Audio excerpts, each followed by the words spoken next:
Hales. Welcome, everybody. As the president of the council, I will be standing in the shoes of the mayor, who is homesick, and he sends his regrets.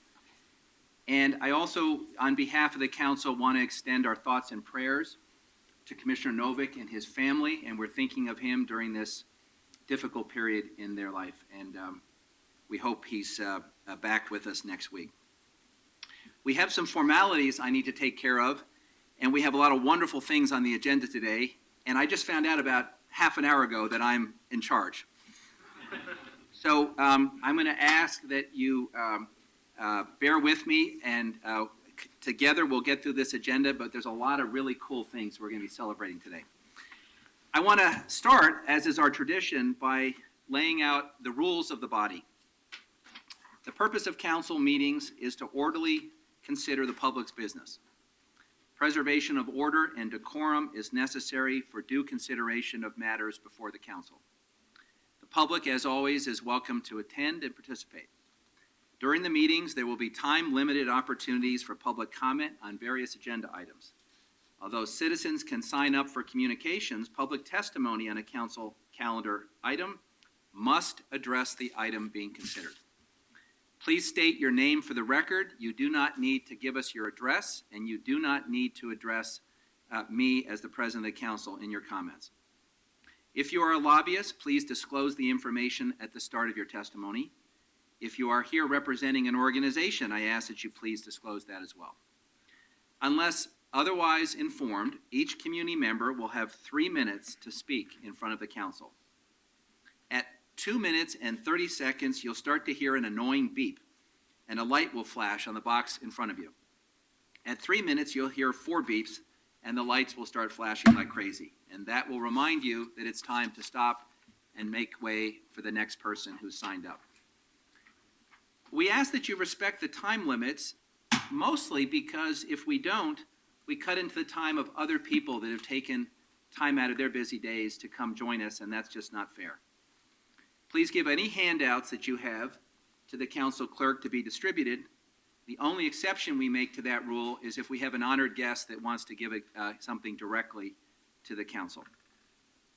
And please, once again, we ask that you only testify as to matters at hand. Council rules of procedure seek to preserve the public order and to ensure that council's deliberations proceed efficiently and that all who want to participate get to be heard. Conduct that disrupts the meetings, for example, shouting during another person's presentation or interrupting testimony, will not be allowed. Please show your support or displeasure with your hands by waving thumbs up, thumbs down. And this is technically a warning that anyone disrupting this proceeding may be escorted from council chambers and excluded from the balance of the hearing. Lastly, if needed, council will take a break at 12 or 12:30, depending on the schedule. I don't think we'll need to do that today. I hope we get through the morning agenda, but I will announce when the meeting will reconvene before we take any break. So with that formal housekeeping done, before we take communications, we have some honored guest colleagues, and I would ask Mayor Shiro, Mayor Mr. Yasuhiko Toda, and his entourage to come forward and take a seat. This is a delegation from the town of, and forgive my pronunciation, Shilaoi in Hokkaido Prefecture, Japan. They're visiting us. They're a 12-person delegation led by their distinguished mayor. As you know, colleagues, the city of Sapporo, Japan, has been Portland's sister city since 1959 for the last 59 years. We are very pleased that Portland State University, one of our leading public institutions, is facilitating these international exchanges. We hope that they will build relationships and trust and commerce between our two great cities. The purpose of the visit is to develop collaborative relationships with PSU and the Native American community in Portland, and those who are actively engaged with the Native American communities. The town of Shiro has a population of 18,000, It has received some national awards for the way it is run, including grants for revitalizing the town and the region. And the city, like the rest of the prefecture of Hokkaido, was populated by the Ainu people of the First Nations. With that, I will turn it over to our honored guest. Mr. Mayor, welcome.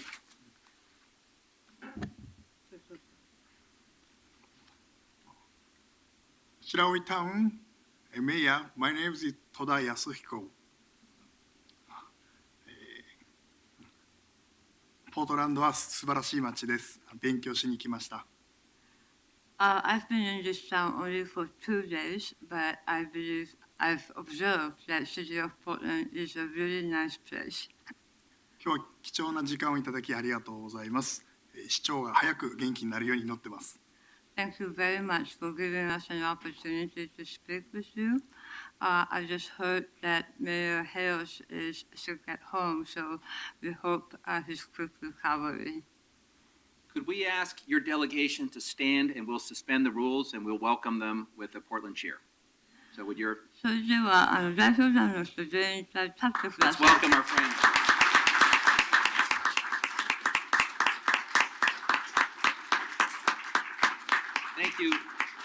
Thank you, Mayor. Thank you for honoring us with your presence, Mayor. Thank you, sir. Thank you very much. Thank you. Thank you.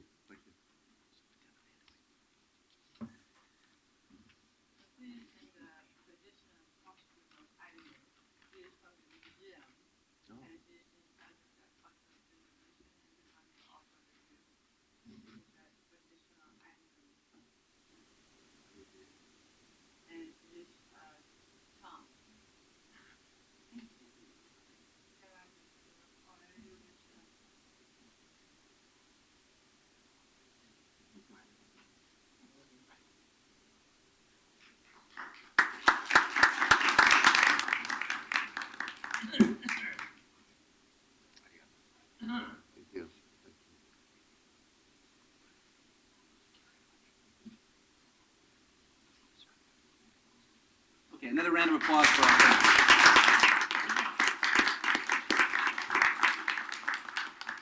Thank you, honored guests. I hope you'll stay as long as you'd like, and I hope you enjoy the rest of your stay in the Rose City. We have 4 people who signed up for council communications. Would you please call item number 99? 99, request of David Keefe Davis to address council regarding activist civil rights violations. Mr. Davis, are you here?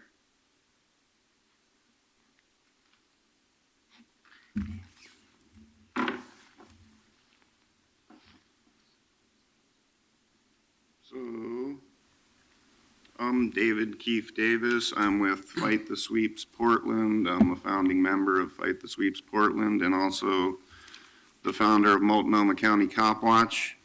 Today, I've come in front of you guys to discuss some matters.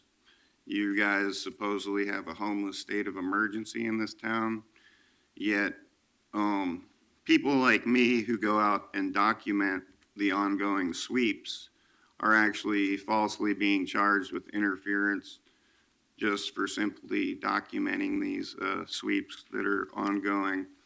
On January 7th, I received charges of interference, and it looks like Officer Dave Sanders and the other officers involved in this sweep that happened right across from Bud Clark's Common gave out 4 other people that were homeless campers similar charges.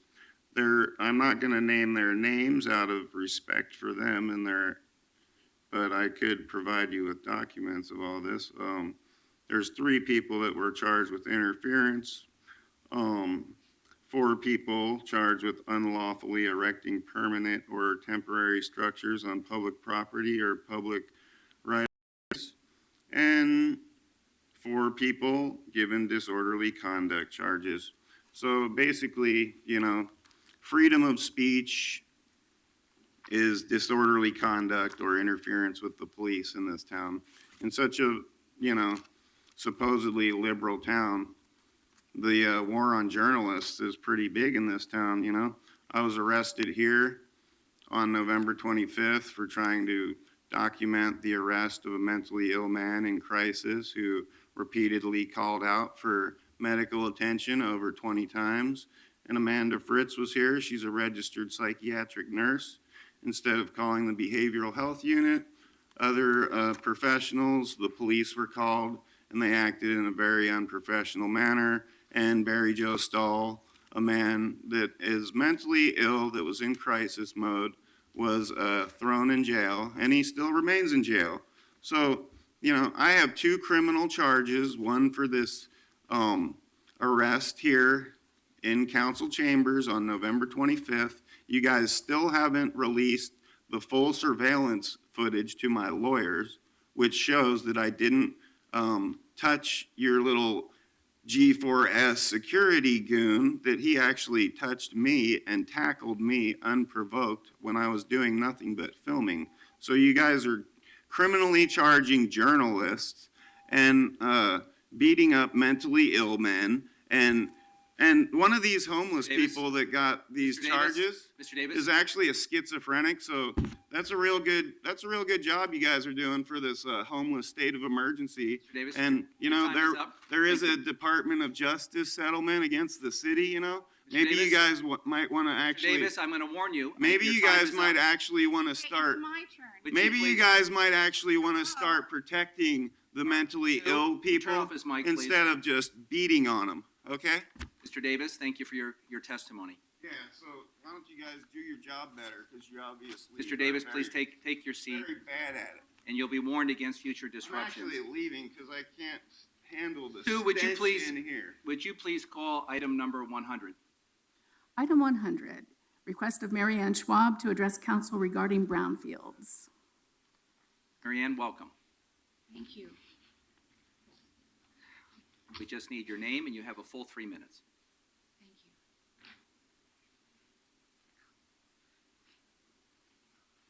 For the record, my name is Mary Ann Schwab. I'm a community advocate and have been for a number of years. And today I'd like to address my concerns over the 910-acre brownfields and those not noted. Good morning, Mayor and Commissioners. I'm pleased knowing that the City of Portland's Office of Governmental Relations, Martha Pellegrino's team, is actively lobbying the legislatures to approve House Bill 4084. It would enable local government to provide a temporary tax abatement if an owner who did not cause the contamination cleans it up. Surely that does not include homeowners like me who stepped up to repair the BDS-approved developers by right coupling of sewers back in 1908. Soon I will be addressing a newly elected mayor as we citizens fight to protect Hayden Island and fight to stop Pembina-type factories at Terminal 6 from becoming brownfields. First time around, I want to know if Pembina agreed to accept liability for any health, medical, and environmental effects of damage to persons or environment, and if Pembina agreed to a bond or fund that could be used should their operation result in a brownfield or other damage. I believe these questions need to be answered by any new industry moving to brownfields. Recently, I read the Portland Brownfield Assessment Summary Findings. This guy really upset me. It's estimated that there are approximately 910 brownfields located in commercial industry areas of Portland. I'm guessing this probably is an accurate account of larger industry sites, but likely undercounts the smaller commercial sites, like vacant lots on Division, Hawthorne, Belmont, Stark Streets that were once covered with a gas station or a dry cleaner or an auto repair shop or a print store. Also of concern to me is BDS state and TriMet brownfields not included in the BPAS within the inner southeast neighborhoods, and there's 3. Number 1, TriMet surplus property located at Southeast 17th and Powell had been earmarked for green space and possible community use as part of the Orange Line. However, in order for the Brooklyn neighborhood to sign a lease, Sewell's attorneys, I'll clarify that, refused to do that because of perceived liability issues surrounding lead and petroleum residues in the soil, too great for a public health risk. Yes, despite that fact, TriMet agreed to clean up the soil to residential standards. Members of the BCA were disappointed. Understandably, they were disappointed. For clarification, we do not have a paid attorney, and we have a pro bono attorney for legal advice. And the problem was that the current order, and I forget which, demanded that a liability for environmental remediation, the liability could bankrupt us if the second anything happened. The State Department has scattered properties along the Esplanade that continue to be vacant and contaminated, with exception to the property located at Southeast 3rd Avenue and Harrison Street. It's my understanding DEQ tests found 2 contaminated areas. Mark Lehman's rendering avoided placing RT due to tents over those areas. 3, least I forget, the mini brownfields on my side yard, no pun intended, for anyone selling property. My neighbor reported prior to selling. Mary Ann, we're a little over. If you could just wrap up. We do have your submission, and the good news is brownfields is a top priority in our legislative agenda, thanks to, in part to your advocacy. One more sentence, I beg your indulgence. In closing, my highest priority, protecting the WAMO property, RH1 Zone 1.31, open field facing Southeast Forest and Morrison Street at WAMO, until the Parks Bureau finds available resources. I'd like to see dogs running in the open field rather than a CM3 industrial complex leave us in 10 years or so with another brownfield. Thank you. Mary Ann Schwab, thank you very much. Sue, would you please read Council Item 101? 101, request of Catherine Wilson to address council regarding saving Terminal 1 for a film studio. Are you Ms. Wilson? No, I am not. My name is Cindy Rhodes. Catherine Wilson is en route from Eugene and is in traffic as we speak. She will be here. So our rule is that the person who signs up testifies. When she arrives, I will give her the courtesy of 3 minutes. All right, thank you very much. Thank you very much. Carla, would you please read Council Item 102? 102, request of Reverend Margaret Hepzibah to address council regarding justice. Reverend, are you here? Okay. Take your time. Welcome. Fish. Zach Frisian? No, I'm only kidding. So, hello, Commissioner Fritz. I was hoping to make a mention about Ride to Care, total disaster, so hopefully you'll allow me an appointment to maybe share some of those. Reverend, if you could just put your name in the record, and you have 3 minutes. I'm Reverend Margaret Hepzibah, and I live in Lake Oswego in Clackamas County, but I have lived in Multnomah County, graduated from Warner Pacific College. I'm an ordained prophetess and commissioned by God to speak to this nation, to our leaders. I am American. I care about us and the prosperity of our future generations in our nation. I am being attacked and hunted down by the KKK. My son, Sebastian, was killed in Milwaukee, found dead, 34 years old, in the bed, just dead at 34 years old. Coroner said that it was natural causes. This has come forth prophetically now, so I want you to understand, Commissioner Fish, I've been patient. He died on the day of the Haiti earthquake. That was 2010. And if God told me, okay, no more talk about that, it's water under the bridge, I would do so, but he did bring this up just a few days before I was scheduled to speak. So, and then he's been speaking to other concerns of your council. So what I'm trying to say is I'm only saying what he's saying, and I want to hurry. I want to make an open statement against the KKK. I want hate crimes abolished. I want their activities to stop in our nation. They're on the rise, and they're ingrained at our doctors, at our hospitals, at our kids' schools. They're hunting my other son, Nick, down. There was a threat on CNN from the wildlife refuge people that held up the building against my son. They said they're going to kill him. Okay, I need help on these. I want an appointment after this. 3 minutes is in no way equitable for these issues. My son Sebastian killed by the KKK, pretty sure. Judge Mary South Wyatt separated him from me for no reason. I didn't speak to him for a year, and when I saw him, he was dead. Anthony Johnson, Lake Oswego, rented from me in my shelter in Lake Oswego. And he was taken to the hospital and dead 2 days later. He was wearing diapers when he came to me, about 40 years old, bleeding from his rectum and having a best friend named Attorney Tom Grief from Salem. So these things are unheard of, and they've got to stop. And so what happens, Commissioner Fish and the rest of you, when these kinds of injustices continue, then we have ecological judgment. So God is with us. He loves you all. He loves us.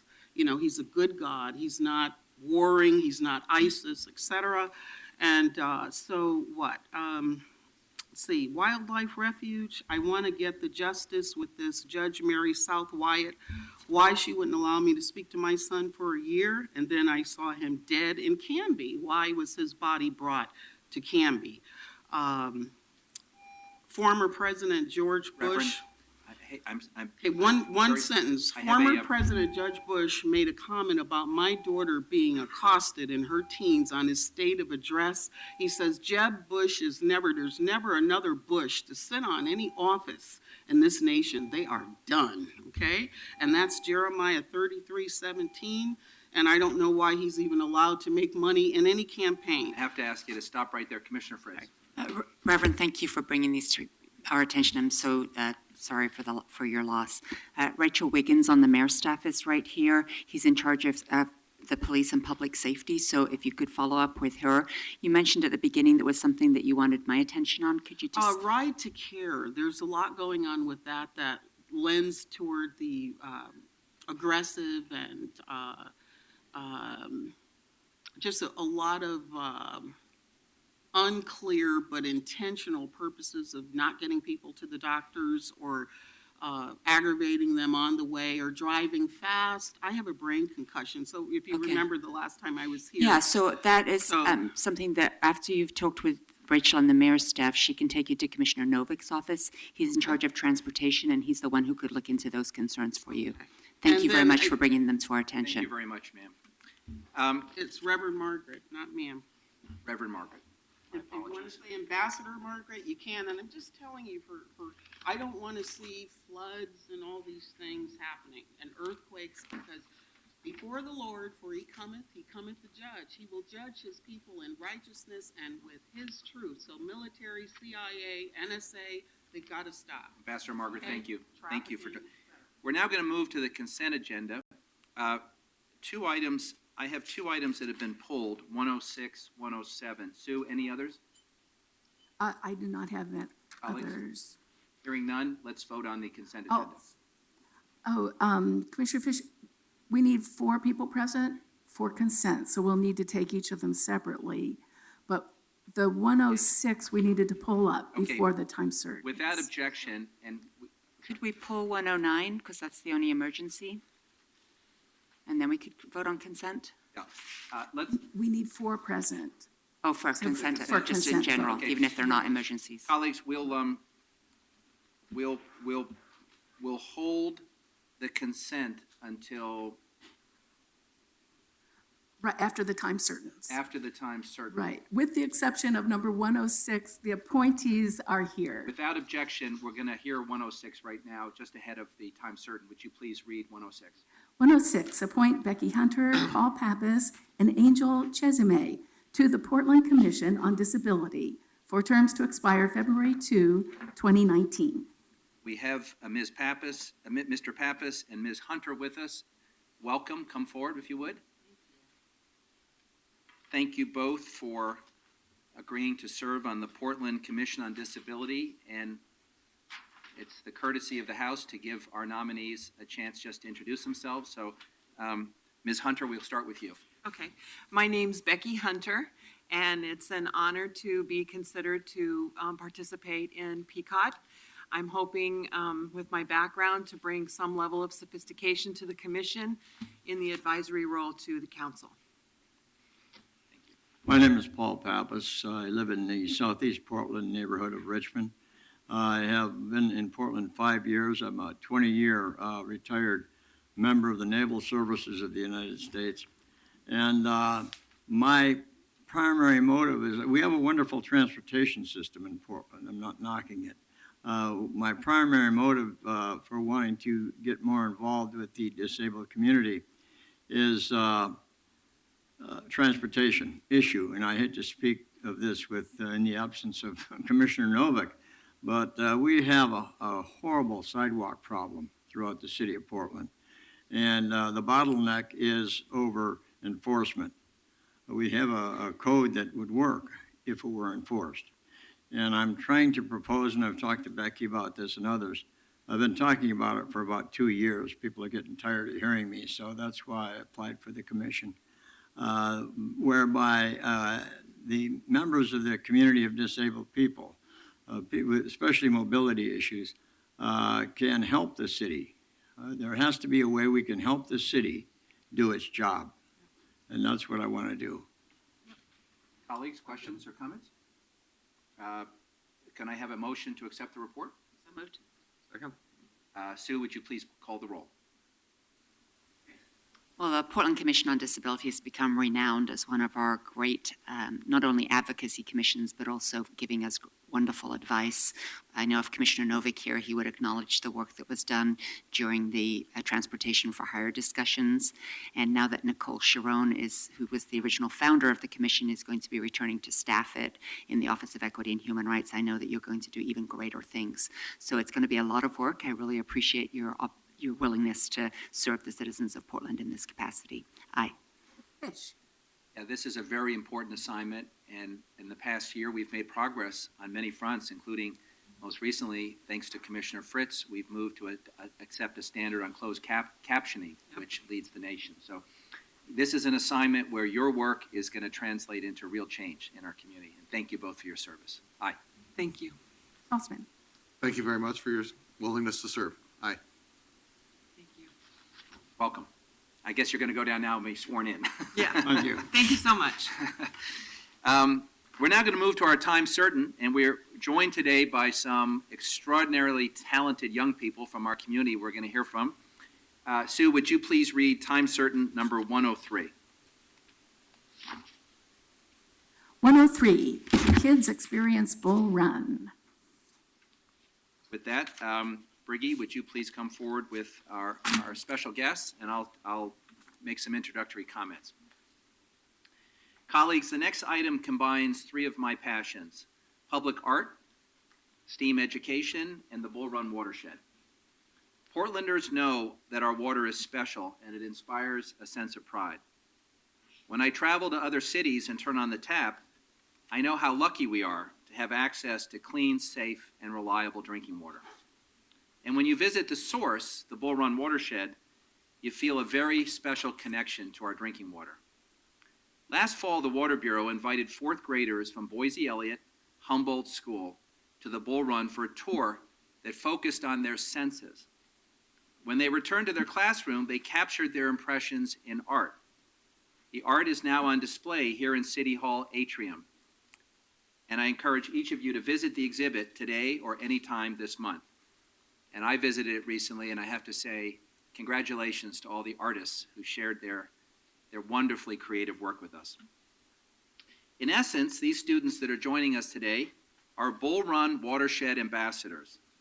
Their art brings their experiences from inside the watershed back to their school, to their families, to their community, and ultimately to each of us. To tell us more about the exhibit, I'd like to welcome some special guests. The Water Bureau's own Briggy Thomas, a 2013 Spirit of Portland winner. Kendra Yaw, a fourth grader at Boise Elliott Humboldt School. No, excuse me, her teacher, Kendra's teacher. You look like a fourth grader. No. A very mature Kendra Yaw, I might add. No, Kendra's inspired, hardworking, and dedicated teacher at Boise Elliott Humboldt School, and we're joined by dozens of our Bull Run watershed ambassadors. Welcome to all the young people, and Briggy, take it away. Thank you, Commissioner Fish, and the rest of City Council for giving us the opportunity to address you today. Is this too feedbacky? Yeah. Okay. If I stand back? No? We have some technology issues, chronic. Should I Would just it be better? I think move it'd be over? better to use the other one. Sure. We'll just. It just slides down, Briggy. You don't have to move. Yeah. Have to turn that on too. And we've got a video running Testing. Okay, there we go. So again, my name is Briggy Thomas, and I run the, Want the video running or not? yeah. Okay, sorry. It's just to give people a sense of what the kids did out on their trip to Bull Run. I run the Water Bureau's education program, and in my job, I have the privilege of taking thousands of people to visit the Bull Run watershed as part of our tour program. We bring between 1,500 and 2,000 students and members of the public to the Bull Run each year. On a Bull Run tour, we teach visitors about water quality, engineering, history, forest ecology, stewardship, and more. By providing community members with an educational opportunity to visit these important public resources that are otherwise closed to the public, we cultivate a citizenry that is better informed about its drinking water system. With this increased awareness, we promote trust in the management of these public resources and maintain support for the closed watershed that protects our drinking water. But a key ingredient that makes meeting these goals possible is that these visits to Bull Run are memorable. A visitor might remember smelling the fresh, cool air in the old-growth forest, or marveling at the natural beauty of the lake or the river, or feeling the satisfaction of testing the turbidity of the reservoir water all by herself, or experiencing shaky legs after the thrill of walking down 250 stairs on the face of a concrete dam. We count on these powerful sensory experiences to carry a visitor's memories with them for years to come. So we thought, why not do a tour with students that would focus specifically on capturing those sensory experiences through art? When we began designing the project, we approached a natural partner. Boise Elliott Humboldt Pre-K-8 is a STEAM school in North Portland. STEAM means that there's a STEM focus at the school, which is an acronym for science, technology, engineering, and math. But adding the A to STEM to make STEAM means that they also prioritize a more right brain topic, art. This made Boise Elliott Humboldt the perfect fit for a project that sought to modify what is typically a science and engineering focused field trip so that it would draw out and highlight the senses and ultimately capture students' impressions through art. We provided some STEM-related activities for these students at their school prior to the field trip, and then designed a unique tour that would allow the fourth graders to experience the watershed through their 5 senses: sight, smell, sound, touch, and yes, even taste. Students took a silent walk through the forest. They made audio recordings inside the dam. They practiced something called photo yoga. They tasted oxalis, an edible plant. Then they returned to their classrooms and created the work currently on display in the atrium here at City Hall. I think you will agree that the students have beautifully communicated their experiences through very artistic images and really thoughtful words. We're so grateful for this partnership with Boise Elliott Humboldt School. Many thanks to the classroom teachers, art teachers, STEM coordinators, and community partners who were directly involved. They were a pleasure to work with. I'd like the teachers, Bridget Smith, Amy Havens, and Jenny Gonzalez, and Kendra Yao to please stand up. Let's stand, let's suspend the rules and give our teachers a round of applause.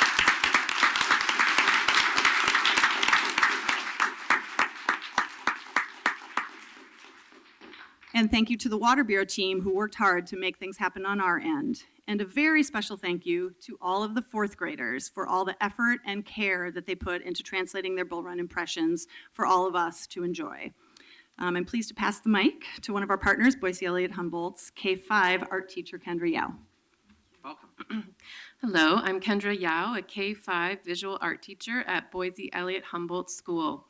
This partnership with the Portland Water Bureau has added value to our curriculum by focusing our collaborative efforts into an immersive, important, and local experience. We're a very diverse community in the rapidly changing Boise neighborhood of North Portland. Our teaching practice is centered on a framework of rigor, relevance, and relationship. And I'm very proud of our ongoing equity work and how it merges with our focus as a STEAM school. Our students, like all young people, are extraordinarily curious. They want to try things that adults would normally do and have authentic responsibilities and see what it feels like to make something that's important for their community. As an art teacher, my first impression of the watershed was its stark contrast with our everyday reality in a bustling pre-K-8 building. The temperature was cooler, sounds were a bit muffled, and also sharpened. I knew that the sheer immensity of the reservoir and the quiet calm of the forest and even the dark isolation inside the dam would be inspiring. And I also knew that our focused looking and sensing would enrich the experience for the students. I knew that it could bring us closer to national art standards that address essential questions. How does making art attune people to their surroundings? How do people contribute to awareness and understanding of their lives and the lives of their communities through art making?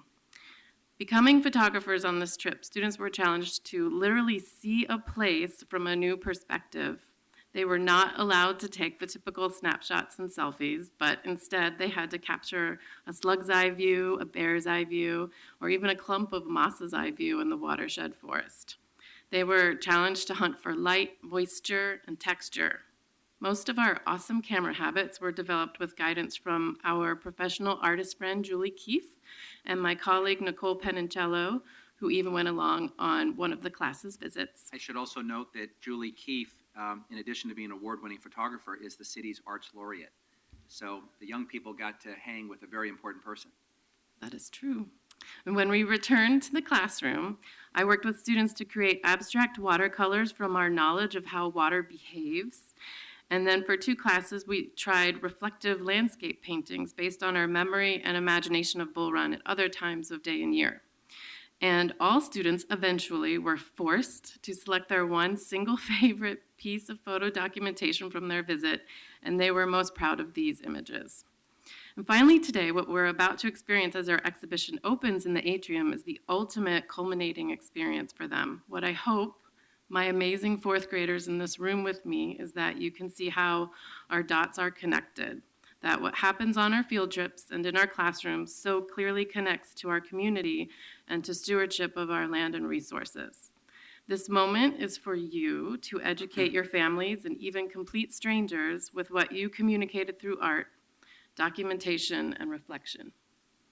You get to see how your work will resonate through others' eyes and that you will always have this ability as you continue through to college and your careers. On behalf of the teachers and students, we would like to thank the Portland Water Bureau for this partnership and Commissioner Nick Fish, Mayor Charlie Hales, and the entire Portland City Council for the opportunity to share our students' work. We hope you will visit our students' art exhibit in the City Hall atrium, and now we'd like to have 4 of our students share in their own voice a little about their experience with you. Sue, could we switch off the video? Absolutely. To the live? We want to, and are you going to introduce them? Or are they going to introduce themselves? Introduce themselves. Young people, come forward. Welcome. We're honored to have you here today.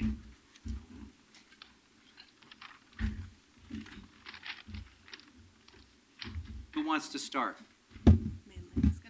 All you have to do is give us your name and speak into the mic, and you're among friends. Hello, my name is Malin, and this is my speech. When I went to Bull Run, I felt like I was a part of a special group, or I was an important person. I love Bull Run because even though people do work there, it's not overrun by machines and other things like that. It still has its main wildlife. My personal favorite part of Bull Run was going inside the dam. It was dark but amazing to go through the dam, even if there wasn't much to see. It was like a sewer. We weren't allowed to take pictures, so we recorded our voices. I remember hearing some water dripping, so me and my teacher recorded it with the voice recorder. We also got to go into a forest with our shoes off. You might think the floor was rough, but it was actually very smooth. I felt like I was special because I was one of the persons who got to go to Bull Run. Thank you very much. Welcome. My name is Mia, and today I will be talking about my experience at Bull Run Watershed. It was a long bus ride, but it was worth it. It was quiet, the air was cool and refreshing. It was like a walk on the beach. It was a huge honor to be trusted around our drinking water. My favorite part was My favorite part was when we took pictures. We took pictures of moss, trees, plants, and all that kind of stuff.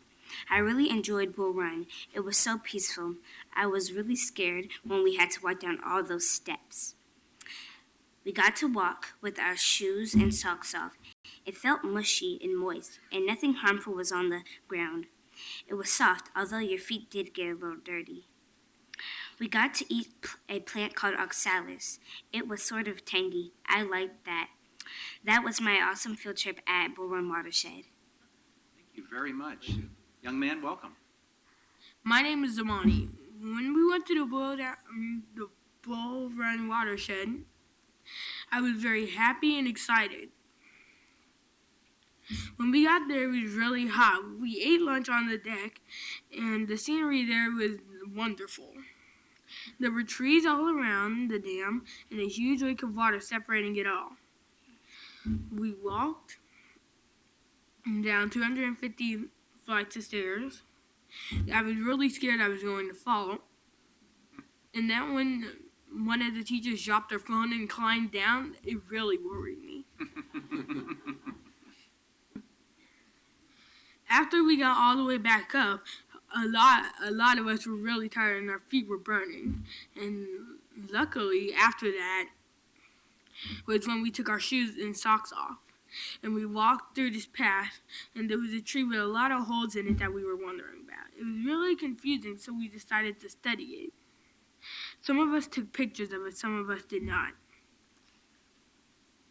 And then we went down. Once we got to the end of the path, we had this little hut kind of thing that we went inside. And we saw a tree that looked like it was burned hundreds of years ago. It was all black and there was only a stump left. Afterwards, we were done with that. We went back to the path and started taking pictures. There was this humongous tree branch about the size of this table, humongous round, with holes all in it. And it looked like it had some kind of design through it with white paint. Nicely done. Thank you very much. Briggy, slide the thing down if you would. It moves. Yeah. Welcome. Hi, my name is Marshawn.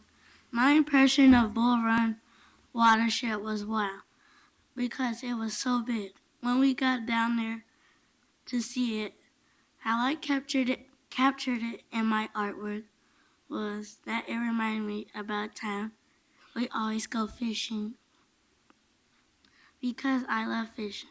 The reason it reminded me of that is because we walked up and down all of those stairs to the dam, and we saw the different types of water on both sides of the dam. One thing I forgot to add was the scenery, because it was so beautiful that I just wanted to stay there. It took my breath away. What a great job. Let's give them a round of applause for their...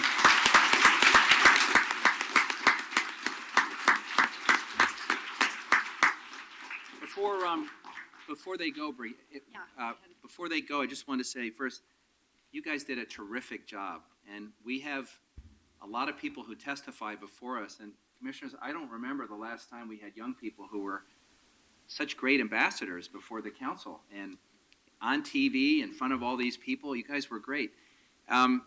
Two things I just want to share with you. The Bull Run, when it's at capacity, has 19 billion gallons of water. It's the largest water supply in the state. And we can use about 11 billion of those gallons. That's drinking water. But the other thing that you probably learned on your trip is that we're the only system in America that delivers the water unfiltered. So we don't filter that water. And that's why, every once in a while when you turn on your tap, the water might have a little color in it. That actually might be some of those leaves that you saw that were on the lake that then colored the water. So we're so proud of you for taking time out to go explore the Bull Run, and let's see if my colleagues want to say anything. Thank you, President Fish. So I had heard that the students at Boise Elliott Humboldt are amongst the best in the city, and I can see why. Is that true? Absolutely. You are not only good speakers, you are good readers, and you are good listeners, and your teachers and your parents must be very proud of you. 22 years ago, my oldest son was in 4th grade, and I worked with staff in the Bureau of Environmental Services and got a grant, and we were able to take the Bull Run tour. I want to thank Ivy Francis and Patrice Mango and Lynn Vandekamp, and I've never forgotten those people who helped us set that up. For me, it's a once-in-a-lifetime experience. It's not a tourist thing where you get to go to Cannon Beach every time you are able to do so. It's a very, very special thing. We cannot have a whole lot of people going to the Bull Run. So you've had an experience that a lot of people in Portland will never have. And it's really special. It's always I've always remembered that. I want to thank Commissioner Randy Leonard, who was the champion for this program that Commissioner Fish has now taken on. I was particularly moved when you're talking about walking barefoot through the forest. And it reminds me that people have lived in this area since time immemorial. The native peoples were here walking through the forests and taking care of them before Portland was Portland. Stumptown was Stumptown. And so you've had an experience that goes back generations or even thousands of years of walking through that very special place. And I hope you will always remember it for the rest of your life. That son who was in 4th grade 22 years ago is now a social studies teacher at Westview High School in Beaverton. And so I hope that some of you go on to be teachers, to do great things, and maybe even to be elected officials who might be choosing to fund programs like this, because it does take money to hire the bus, to provide the staff, and that's the taxpayers, the ratepayers of Portland investing in you because you are worth it and you are our future, and we are so looking forward to seeing what you do with all of these experiences that you had in the Bull Run. Thank you so much for coming to share, and thank you, Commissioner Fish. Thank you. And now we'll hear from the only engineer, professional engineer on the council, Dan Saltzman. Dan? I have to correct, I'm not a professional engineer. I'm trained as an engineer. Thank you very much. All your vivid memories of your trip to Bull Run remind me that I toured Bull Run before you were all born, about 15 years ago. And it just reminds me that I want to go back and cherish all the things that you saw. I didn't get a chance to walk barefoot in the forest. So, yeah. So I want to go back and relive all the vivid memories that you've brought to us today. So thank you for that. And I look forward to seeing your art downstairs. Great. Briggy, before we wrap up, since the teachers and we have some parents here and we have all these young people in a STEAM program, let me share a little secret. We got a briefing last year that said that a lot of people working for the city of Portland are going to retire in the next 10 years. And we have people in very important positions at the Water Bureau and the Bureau of Environmental Services who are going to be retiring.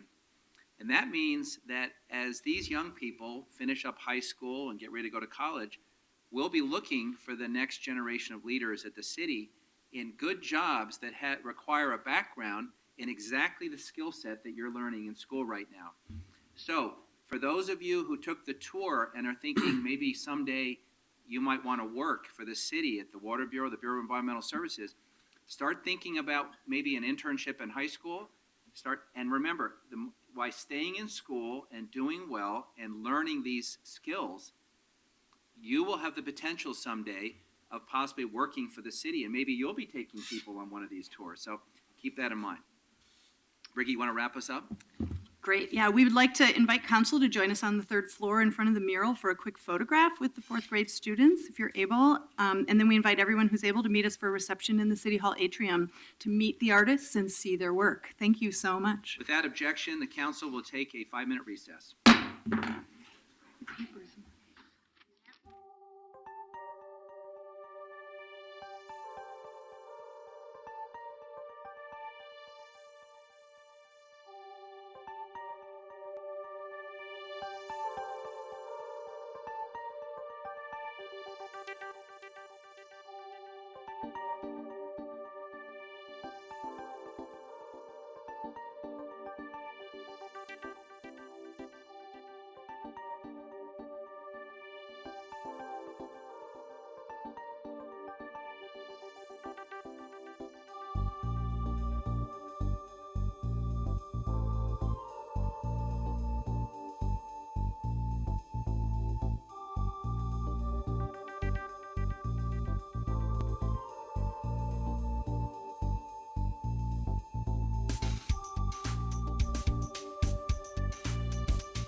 101, request of Catherine Wilson to address council regarding Saving Terminal 1 for film studio.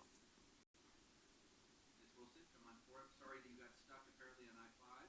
Oh, And we do have your handout, so thank you so much. All we need is your name, and you have 3 minutes to talk about anything. Okay, I wanted to just thank you guys for letting me do this. And if I'm talking too loud, let me know. I can't hear anything. I got a head cold from Grimm. My name is Catherine Wilson, and I wanted to say hello to the esteemed mayor and council, and I want to thank you today for hearing me speak. And I am a 6th-generation Oregonian who's worked in Oregon film for 47 years. My husband and I, he's on Grimm, have commuted to Portland for 42 years and have worked on nearly every major motion picture and television show and series shot here since then, about 50 of them. You can imagine how much change we have seen in Portland since the early 70s, especially looking through a camera lens as a location scout or trying to get films here. Every time a period era neighborhood gets gentrified, we feel we lost a location, possibly a film, and jobs, but there is a solution. The solution to this is a film studio, and many people have tried to create one here because our industry really needs it. I've tried for a year now to save Terminal 1 for this reason, and was told by an office that they liked the plan, but it wouldn't fly with the state regarding the zoning. Only then to be told by a state representative that that wasn't true, and to talk to a specific someone else on this council who didn't return my inquiries. I know you are busy people. You work so hard. But perhaps it can still be saved because, and you can save it, Terminal 1, because it fits incredibly well with Goal 1 of your plan. In all fairness, part of the problem in my original proposal was having a film academy teaching young people the industry in an HI overlay studio zone. So I've now prioritized the plan to be solely for an industrial studio, as we can continue to mentor young people elsewhere and on location to meet most or all of Goal 1's other criteria. So please, as an Oregon pioneer filmmaker, and in the name of my ancestors, I beseech you to look 7 generations into the future regarding Terminal 1. Inarguably, the last great place for a film studio in Portland. I beseech you to put the land in a land bank and river bank for future generations and stop the sale of it in March for the following reasons. A, it is on the river and being sold to the highest bidder, which we all know can be problematic in the long run. 2, it's 400 feet from a new residential development and is in the Northwest 23rd filmmakers' beloved quadrant, the restaurants, everything. A film studio is industrial, but also transitional as opposed to a fracking gas shipping port, for example.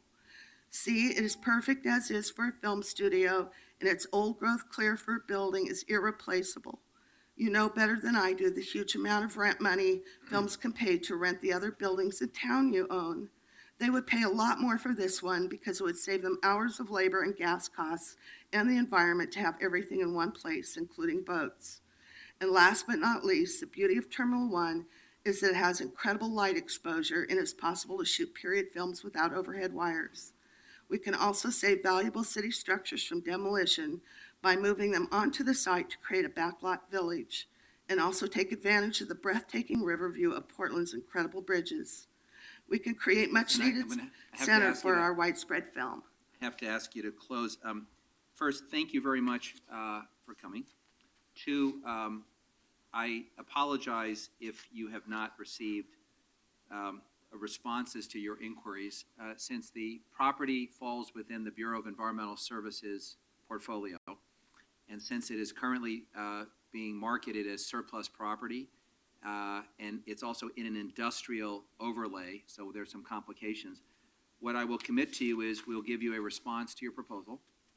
I personally, as someone who was at the Grimm celebration of the 100th episode, I hear you loud and clear about the value of having a sound studio. There are some land use and legal reasons as to why this may not work, but I don't want to prejudge it. I want to get you a thoughtful response. And for those of you who don't know the location that Ms. Wilson is referring to, it's the temporary home now of Tracktown. And it's where the track, which is going to be moved to the convention center for the big event in March or April, is currently housed. It is a magnificent structure, and it is something like 16 acres of prime industrial land. We'll take a look at your proposal and get your response. And again, I apologize if you felt we haven't been responsive. Commissioner Fritz? Ms. Wilson, thank you for taking the time to get here from Eugene and to give your Lieber. proposal. Wow. Thank you. I want to just do a public service announcement. If you're not sure which commissioner or city bureau is responsible for a particular question or comment or request, you can always email cityinfo@portlandoregon.gov or call 503-823-4000. That's the Information and Referral Service in the Office of Neighborhood Involvement. They are absolutely fantastic at finding the right office to take care of things. So if you don't get a response from a commissioner's office, or even before that, email cityinfo@portlandoregon.gov, and they will find you the right person. I'm glad you so came much. here today. Thank you. Thanks for coming. Sue, we've got 2 time certains remaining. We're a little behind schedule. Let's start with time certain, item number 104. 104, accept the quarterly Technology Oversight Committee report from the Chief Administrative Officer. Welcome. Who wants to kick this off? I will, and I'm sorry that we're not as cute as fourth graders, but we do have information It's a for hard you. act to follow. Good morning, I'm Jen Clodius. I am a Senior Management Analyst with the Office of Management and Finance, and I'm the staff support for the Technology Oversight Committee.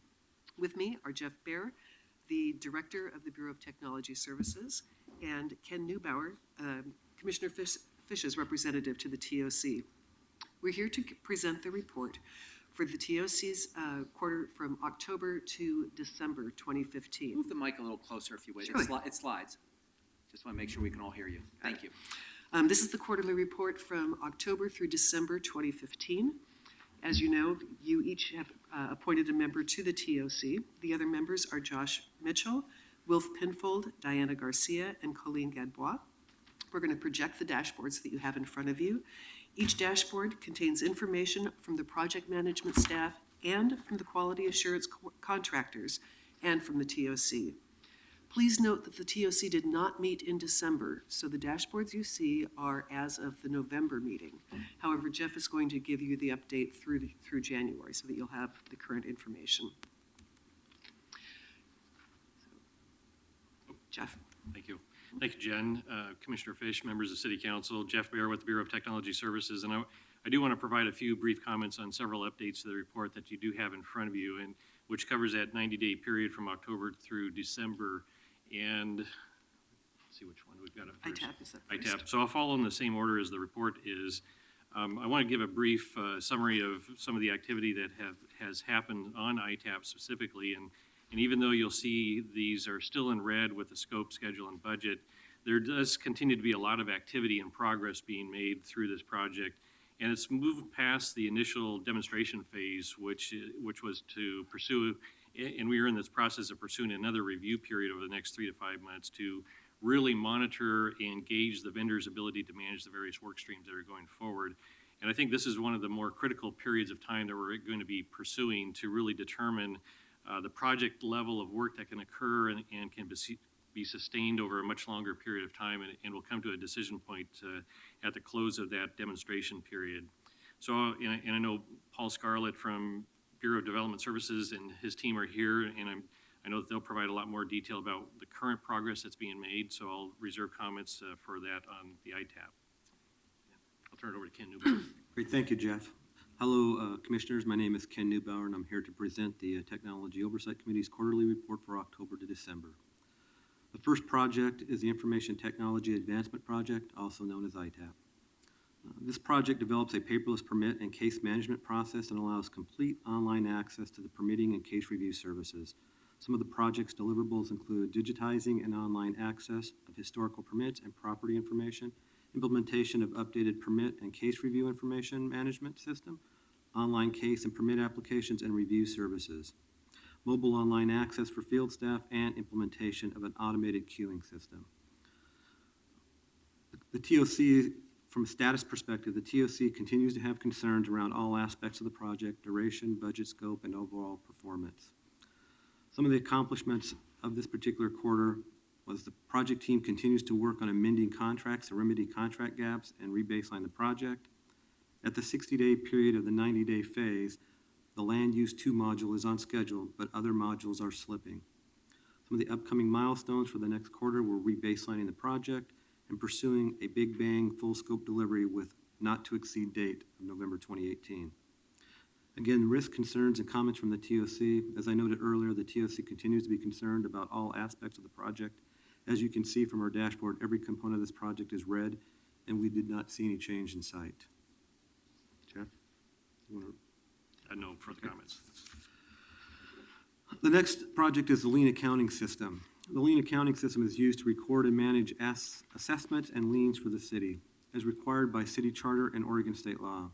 The application was written in old programming language and was the last remaining application on the mainframe, which was scheduled to be decommissioned by July 1st, 2015. Because of the tight timeline and resource constraints, the decision was made to rewrite the existing application using a more modern programming language and transferring it to a Microsoft Windows platform.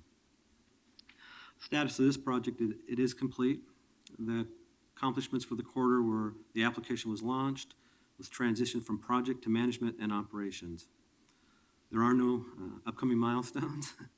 And under the risk, comments, and concerns, while the project was several months late and over budget, it has completed and the mainframe has been decommissioned. Major accomplishment.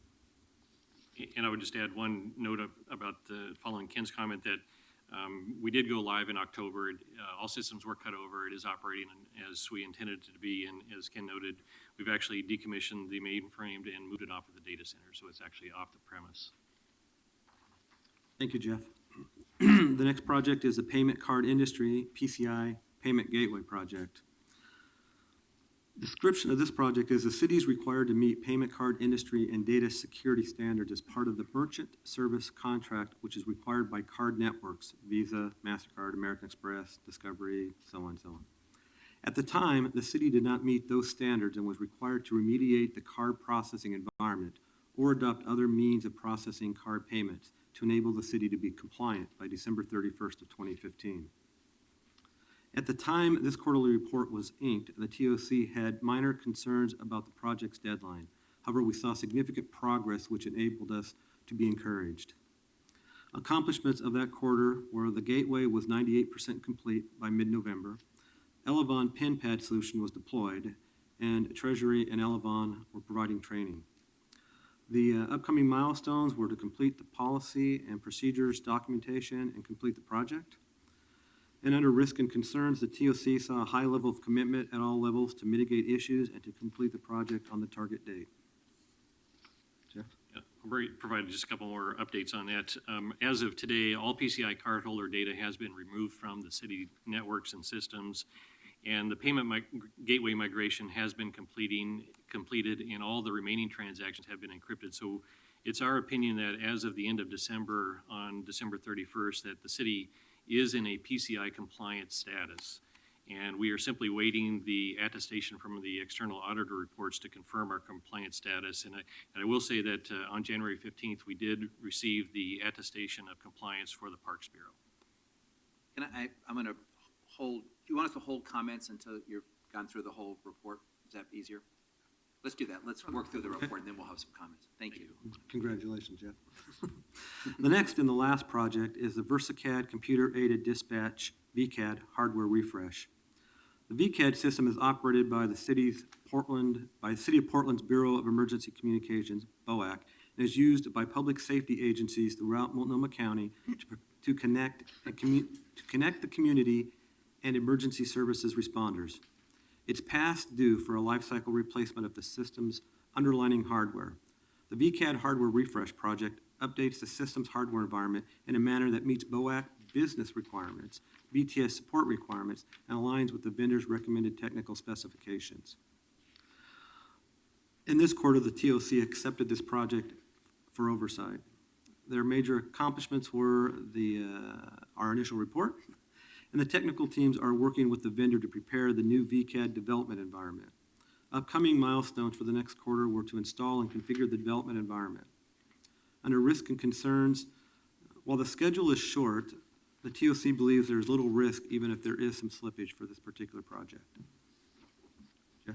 And a couple of updates on the VCAD hardware refresh is that some of the major developments this past quarter have occurred in the development environment has been completed, tested, and approved, and signed off by the city, and we are pursuing developing the production environment along with the training development environment and also disaster recovery, so that when we do cut over, we have a failover system in place for those critical public safety systems. That's all. Thank you very much. I think we're going to have a few questions, and then we'll have more to follow. If I could just take a moment to address the PCI payment gateway. First of all, I have firsthand experience as to what a tremendous achievement this was.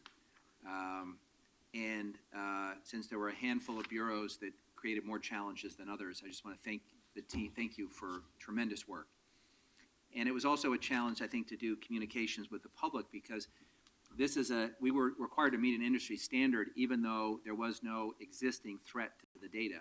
And that was a hard message to get out to the public, that there was no clear and present danger, but there was a new standard we had to meet, and therefore we had to make these changes. One casualty of the process was we had to discontinue auto pay until this was complete. Do you have a sense, Jeff, as to when we might be able to, let's say at the Water Bureau, offer our customers auto pay again? We're still working through that process. I know one of the systems that we're looking at implementing is this software called Invoice Cloud for bill presentment and payment. And so we're still working through that process. I don't have a defined date. I can get you something to you specifically on that once we get a little bit closer. Well, it turns out we had, I forget the number, like 40,000 customers who used auto pay. We probably heard from just about all of them. And we are very eager to migrate them back to auto pay because it is a convenience that a lot of our customers like. So congratulations, though, for successfully completing the underlying task. And we look forward to working with you to get auto pay back up and running.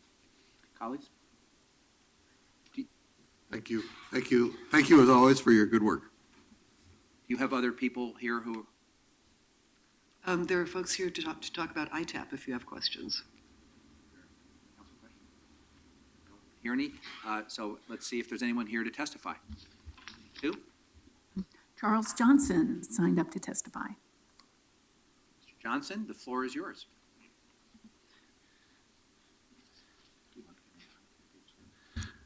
Good morning, Commissioners. It was interesting to hear this presentation in this latest version without so much agony over the permitting ITAP prom, although I do think it would be good to just have read out some of the total expenditures and the exact number of months or years we're behind on that project. More interest to me is the hardware changes for the 911 center and seeing if there's any way that that can be accelerated and partnered with the recently reviewed plan to give us 911 by text,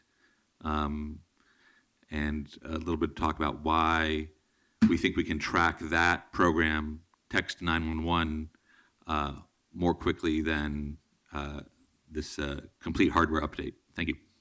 Thanks very much. Anyone else like to be heard on this report?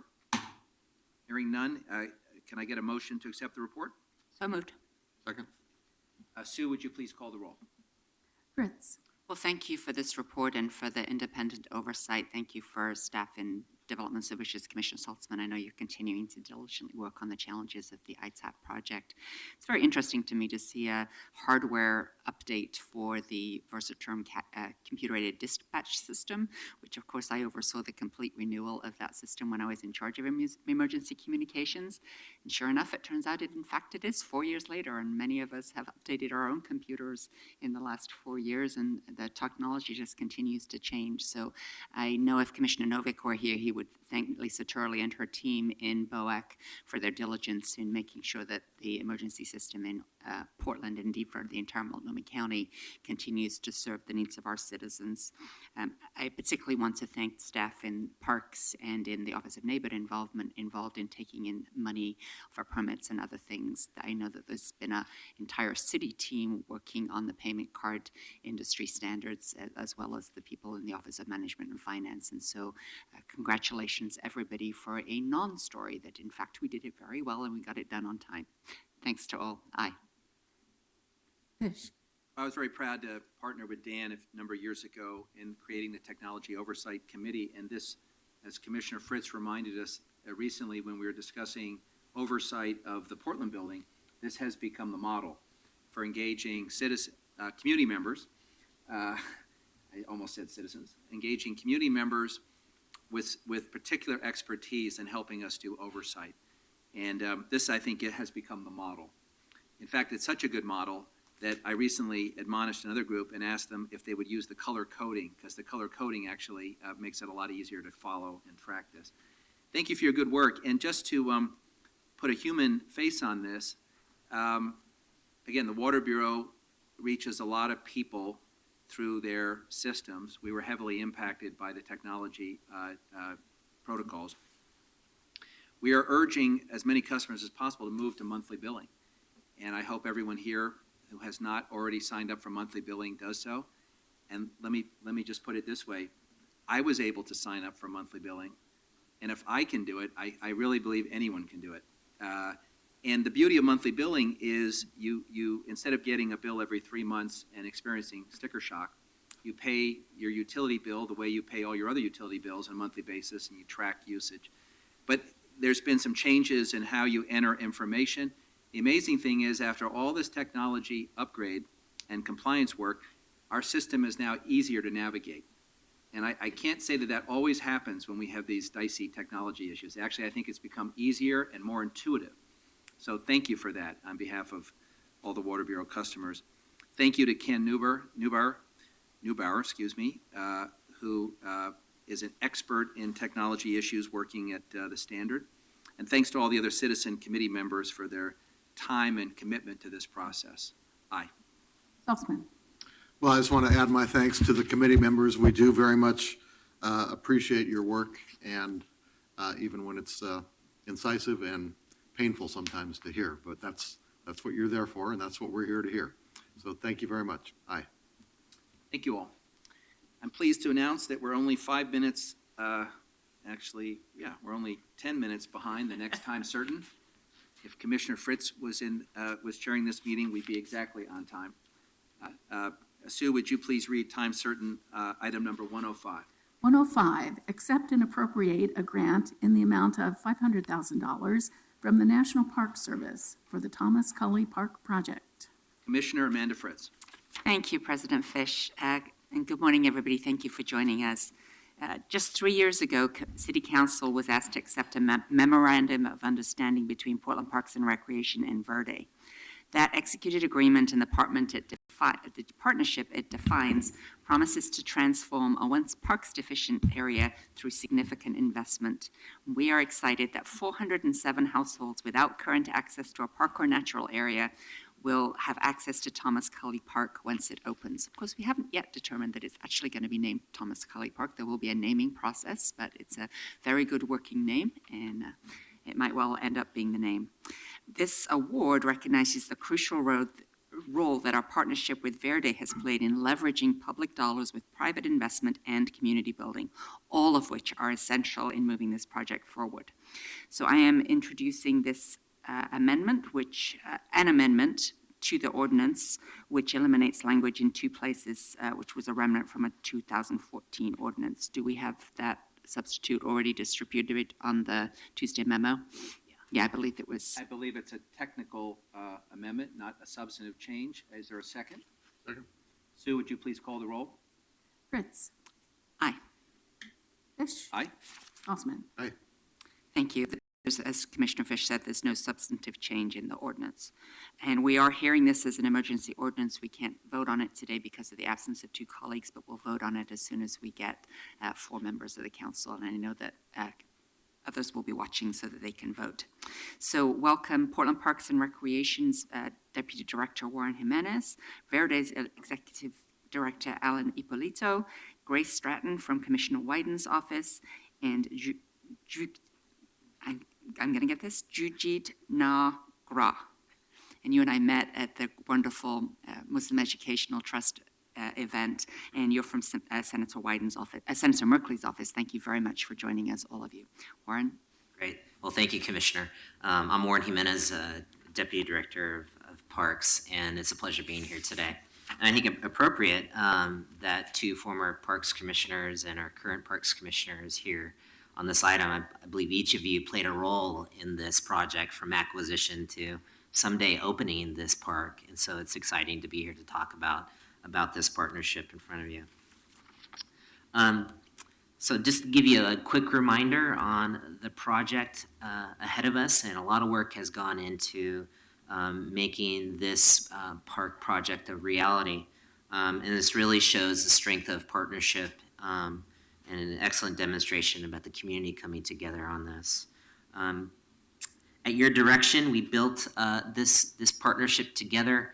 Verde is continuing to leverage and be a really critical community partner in this, going out, playing the role of fundraiser, to organizer, to being project designer and construction.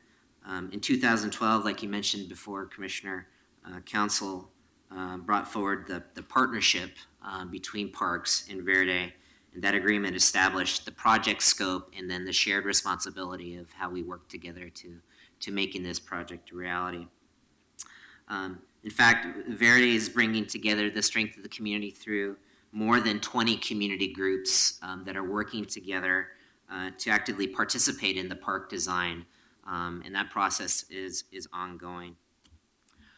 If you recall, part of the Parks Vision 2020 establishes that a significant amount of investment was needed to bring equitable access to Northeast Portland. Our work with this park will provide access to an additional over 400 households in the Cully neighborhood, continuing to close those gaps in our system that is much needed for access for our community. Through this partnership and agreement between Parks and Verde, Verde set some ambitious goals for targeting business participation in project design and construction. Because of this partnership, Thomas Cully Park will be designed by the community, built by the community, and enjoyed by the community for generations to come. And I'd like to turn it over to Alan. Alan? Thank you. All right. Well, thank you very much for having us here today. As I always like to say, as Ray Espana would say, it's a blessing to be with you. There are many things to celebrate about this project today: community involvement, youth education, economic opportunity, and of course, environmental good. On the subject of the moment, funding, I'm very happy to share with you that Verde and our partners, we've secured over $6 million to date from cash and in-kind sources, raising nearly $2 million a year with support from public, foundation, and for-profit sources. System development charge funding, announced by Commissioner Fritz in February of 2014, has had a major impact on the project and is the largest award made to Cully Park by any funder. The state of Oregon, who has also made a different award to the project, with the involvement of City and Verde, submitted an application to the National Park Service. And we were successful, securing $500,000 from that source, one of only 2 grantees nationally to receive the maximum award. And so we're here today to ask Council to formally accept that grant award so we can leverage these funds towards several park features. We're also very excited, and I do want to share with you our excitement of our expanded work with the Portland Parks Foundation, which has selected Cully Park as one of its 2 priority projects for its major donor campaign. And lastly, and importantly, upcoming, we believe we have a real opportunity in front of us to secure significant and discretionary public investments to complete the fundraising. And we look forward to working arm in arm with our partners at Parks to secure these from local, regional, and state sources. So thank you very much for this opportunity today. It's my pleasure to introduce Grace Stratton. Could I just have you switch, because I don't think we have any more slides? Thank you. Good morning, Commissioners. My name is Grace Stratton. I'm a field representative for U.S. Senator Ron Wyden. Senator Wyden could not be here today, but I'm here on his behalf to express his support for the Thomas Coley Park project. And I also personally want to note what a pleasure it's been working with the City of Portland Parks and Recreation Department, as well as Verde and all the other partners on this project. So without further ado, I'd like to read a letter from Senator Wyden.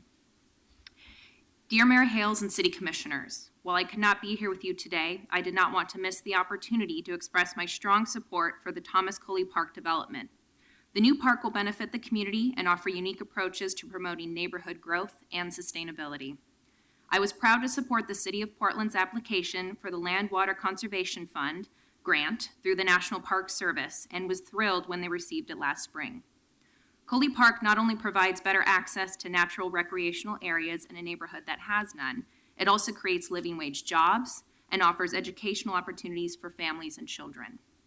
For Oregonians, protecting and creating natural areas in our own backyard is a priority, and the LWCF is a critical tool for providing access to such areas. That's why I continue to support the LWCF and ensure that access to recreation and natural areas is expanded and protected. I want to commend the City of Portland, Verde, and all the partners who are helping this park become a reality. As you know, the grant process is highly competitive, and your success is a testament to this great partnership. Thank you again for the opportunity to share my support of Thomas Coley Park, and keep up the great work. Sincerely, Ron Wyden. Thank you. Grace, I just wanted to know for the record, I think we were first introduced to you when you were Grace Neal, and you were Yes. a Rose Festival ambassador. Is that correct? Yes, that is true. And how long ago was that? I was Queen in 2006, and the name change is very recent. Well, but you kept the Grace, which is very important to me because that was my grandmother's name. Thank you, Commissioner Fish. I Welcome. appreciate that. Welcome. Thank you. Good morning, Commissioners. Nice to see you again, Commissioner Fritz. So Senator Merkley also couldn't be here with us, but he sends his regrets. For me, as a congressional staffer, a number of items come across my desk, right? And it's so rewarding to see some of these projects actually come to fruition. And it's been wonderful working with the City of Portland and the Parks Department as well to ensure that this project is seen through completion. And so without further ado, Would you put your name in the record and teach me how to say it again? let me just give you the two-step right now. All right. Jacques Gite. That's all. 2 syllables, not too bad, Thank you very much. Of course, I really of course. appreciate it. From Senator Merkley. Congratulations to the Coley community for being awarded a National Park Service Federal Grant Award. I was pleased to help support the Let Us Build Coley Park Coalition that initiated the fundraising campaign, as well as the work that so many community partners are doing to revitalize the Coley neighborhood. This grant will support the long-standing needs of this neighborhood for community engagement and will improve the quality of life for families, as well as create a better future for the entire Northeast Portland community. The new gathering garden, playground, walking trail, overlooks, youth soccer field, and habitat restoration make this park a hub for the community. The community also has remained committed to supporting the local economy and has intentionally hired local workers to design and build the park. Congratulations again, and thank you for your tireless commitment to revive and maintain your community. As Portland's largest neighborhood, this grant is not only important to the Coley community, it's a significant award to our region. Best wishes as you move forward with this important project. All my best, U.S. Senator Jeffrey A. Merkley. Let's also acknowledge that John L. Bell is here from the Senator's office. Welcome. Yeah, and I'd also like to acknowledge Tara Sullivan, who is here from Representative Blumenauer's office, is here today as well.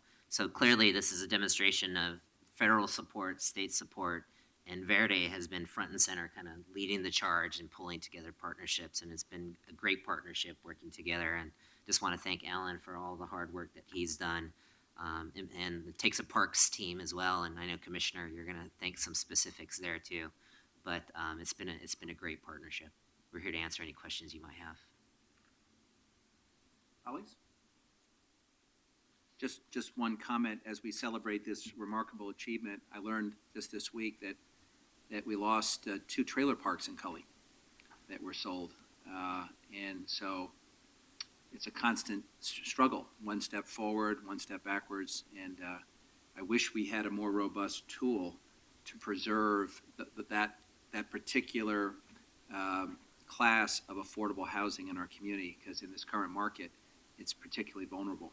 We just don't have a great tool, but congratulations. And when you said that Verde was, in this application, was one of only a handful accepted nationally, I guess my reaction was, why am I not surprised? Congratulations for just your relentless pursuit of this goal. Dan? Yes, I just realized we're not voting today. We usually speak when we vote, so I just wanted to say, great work, very impressive fundraising, Alan and Verde, and it's really nice to have some federal dollars. And thanks to our congressional delegation for bringing home the bacon. That's a big grant, the maximum, I guess, awarded. So thank you very much. I'm sure there were some invisible hands behind the scenes in securing that grant for us. So thank you. And thanks to the representatives of our 2 distinguished senators for taking time to join us. It means a lot to this council for you to be here. $500,000 is a lot of money. The amount of money that Verde has already secured with many partners is hugely significant, and it's a great testimony to this different way that we're doing this park. So thank you to Senator Merkley, Senator Wyden, and Representative Blumenauer, and particularly for you for taking the time to be here today. That's special for us. We have 30 other funders of this project, so a great team, including Oregon Parks and Recreation Department, Multnomah County, the Portland Bureau of Transportation, Maya Memorial Trust, and the Collins Foundation. And I wanted to particularly thank not only Alan and his team, but also Shelley Hunter, Travis Rubal, Warren Jimenez, and Pooja Bhatt in my office, who's now our Parks liaison. So it's one of the reasons it's really great to be the Parks Commissioner, despite some of our challenges, that we wish we could do this, the entire thing tomorrow, and we wish we could do it all over the city and indeed all over the region, all over the country. People need parks. So it's a model for how to get things done, but it's not easy, and it's one step at a time. And this $500,000 is a significant step. Thank you so much. And Commissioner Fritz, thank you for championing parks equity on the east side. This is another feather in your cap. We're going to hold this over, but I didn't ask Sue if anyone signed up to testify. I was going to mention that. We have one testifier, Charles Johnson. Mr. Johnson, do you have something to add?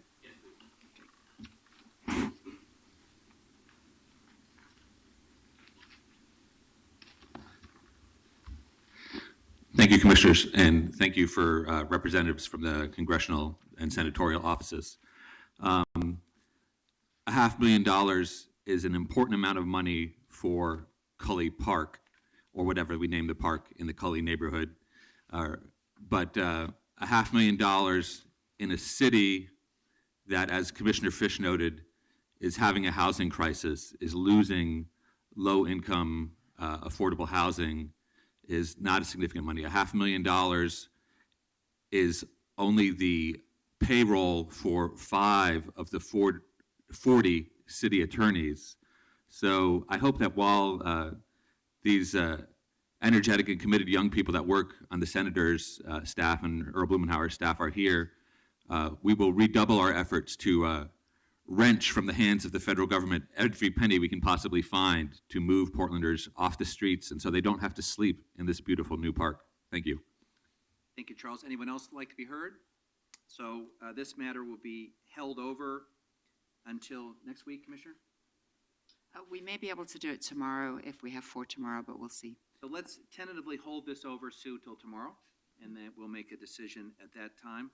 Thank you very much. Sue, let's pick up the remaining item pulled from the consent agenda, which is a second reading, item number 107. 107, establish the City Budget Office as the city bureau responsible for managing the Percent for Art program. Please call the roll. Fritz. Aye. Fish. Aye. Salzman. Aye. Excuse me, that one was pulled. Do you know why it was pulled? Well, Pulled for a vote, because we didn't have the 4 Oh, votes. so we're just going to work through all of the Just the- consent now? correct. No, just- Yeah, basically all of the consent is pulled today. Right. But we're just voting on the 2. Why aren't we voting on 108?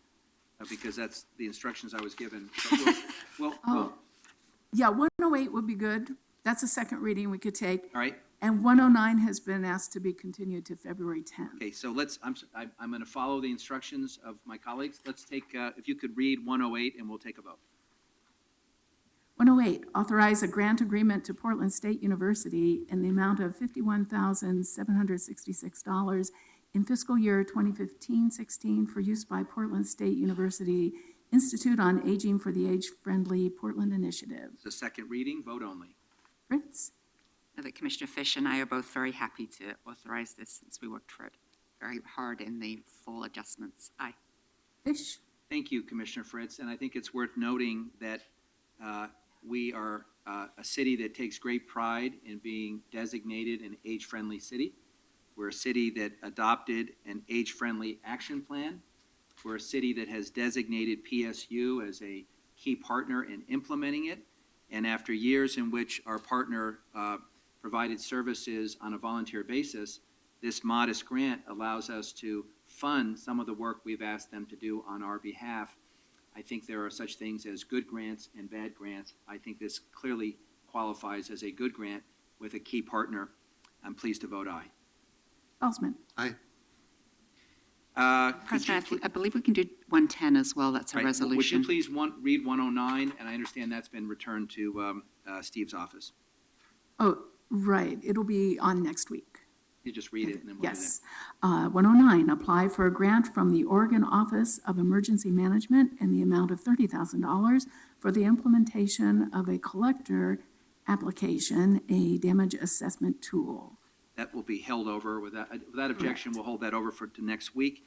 Sue, would you please read item number 110? 110, authorize the Portland Bureau of Transportation to submit an application to Smart Cities Challenge grant to the U.S. Department of Transportation to implement a mobility marketplace. This is a fairly straightforward matter. Is there anything you'd like to add? Just that the application's due tomorrow, and my name is Kyle Chiswick from the Bureau of Transportation for the record, and we appreciate the council's support on this item. Thank you very much. Sue, anyone sign up to testify in this? I did not have a sheet out. Let's take it to a roll call vote, please. Fritz? Aye. Fish? Aye. Salzman? Aye. Thanks very much. We're now moving to our regular agenda, and we're on pretty good time here. Sue, could you please read item number 111? 111, proclaim Thursday, February 4th to be Venture Portland Day in Portland. I am very pleased as the council liaison to Venture Portland to sponsor this item today, and we're going to ask Heather Hale, Executive Director of Venture Portland, and Brian Alfano, Board Chair, to come forward, and I just have a few introductory remarks. This past Sunday, the 31st, was the 30th anniversary of Venture Portland. As my colleagues know, Venture Portland is the nonprofit group that the city contracts with that provides support and advocacy on behalf of our 50 neighborhood business districts. Our 50 neighborhood business districts throughout the city are the hub of our small business economy.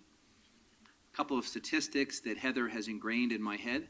Over 95% of the businesses that are located within our 50 signature business districts employ 5 or fewer employees.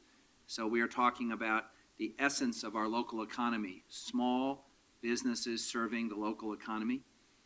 And second, what we know is that when we shop local and we support our neighborhood small businesses, 70 cents on the dollar stays home. And that doesn't happen when we go online and purchase products that are neither taxed nor have a physical presence here. So we are very proud to be a city that has such a strong and dynamic small business community. And we're grateful to Venture Portland for being the ambassadors for those 50 neighborhood districts that run from 23rd Street all the way to Park Rose and in between. And in particular for their focus this past year in building capacity with our friends east of 82nd. So with that, I'm going to recognize Heather, and then after your remarks, I'll read the proclamation. Excellent. Thank you, Commissioner Fish. Good morning, Commissioner Saltzman, Commissioner Fritz. We appreciate you having us here. My name is Brian Alfano. I'm the volunteer president of the board at Venture Portland. Earlier this week, Venture Portland officially turned 30, so we're here for fun. today. On January 31st, 1986, a small group of volunteers representing 10 neighborhood business districts incorporated the Alliance of Portland Neighborhood Business Associations. Just a few years later, in 1993, the organization started its partnership with the city, and what a beautiful relationship it's been since. In the 3 decades since our founding, that small group of dedicated business owners grew into a powerful economic engine made up of 50 business districts containing 19,200 businesses and providing 267,000 jobs. 98% of Portland's neighborhood businesses have 5 or few employers. As those dedicated business owners know, in Portland, small really is big. Venture Portland has promoted these critical commercial corridors and supported the dedicated volunteers that manage them with training, technical assistance, and grants. In fact, over the last 20 years, Venture Portland invested more than $1.25 million in business district growth, leveraging an additional $3.4 million in private business district investment. As president, I know firsthand that the strength of this organization... Wait a second. Was that Commissioner Amanda Fritz on that slide? Yes. Okay. Shameless. Should we go Shameless, back? Subliminal, Okay. subliminal advertising. So as president, I know firsthand that the strength of this organization has always come from our collective efforts and belief that the business of Portland is about more than just business. It's about people, neighborhoods, and culture. It's about passion and dedication and starting something because you believe that your idea is the idea. It's about a vision for our city that business owners, residents, and elected officials share, a vision that celebrates the individualism and distinct flavor that makes Portland, Portland. It's the knowledge that our diverse neighborhoods and unique views make up the very fabric that binds our city together. The business of Portland is about more than business. It's about building capacity to build the city, growing the economy to grow prosperity, and connecting capital, creativity, and community. Yes, the business of Portland is about a lot more than just business.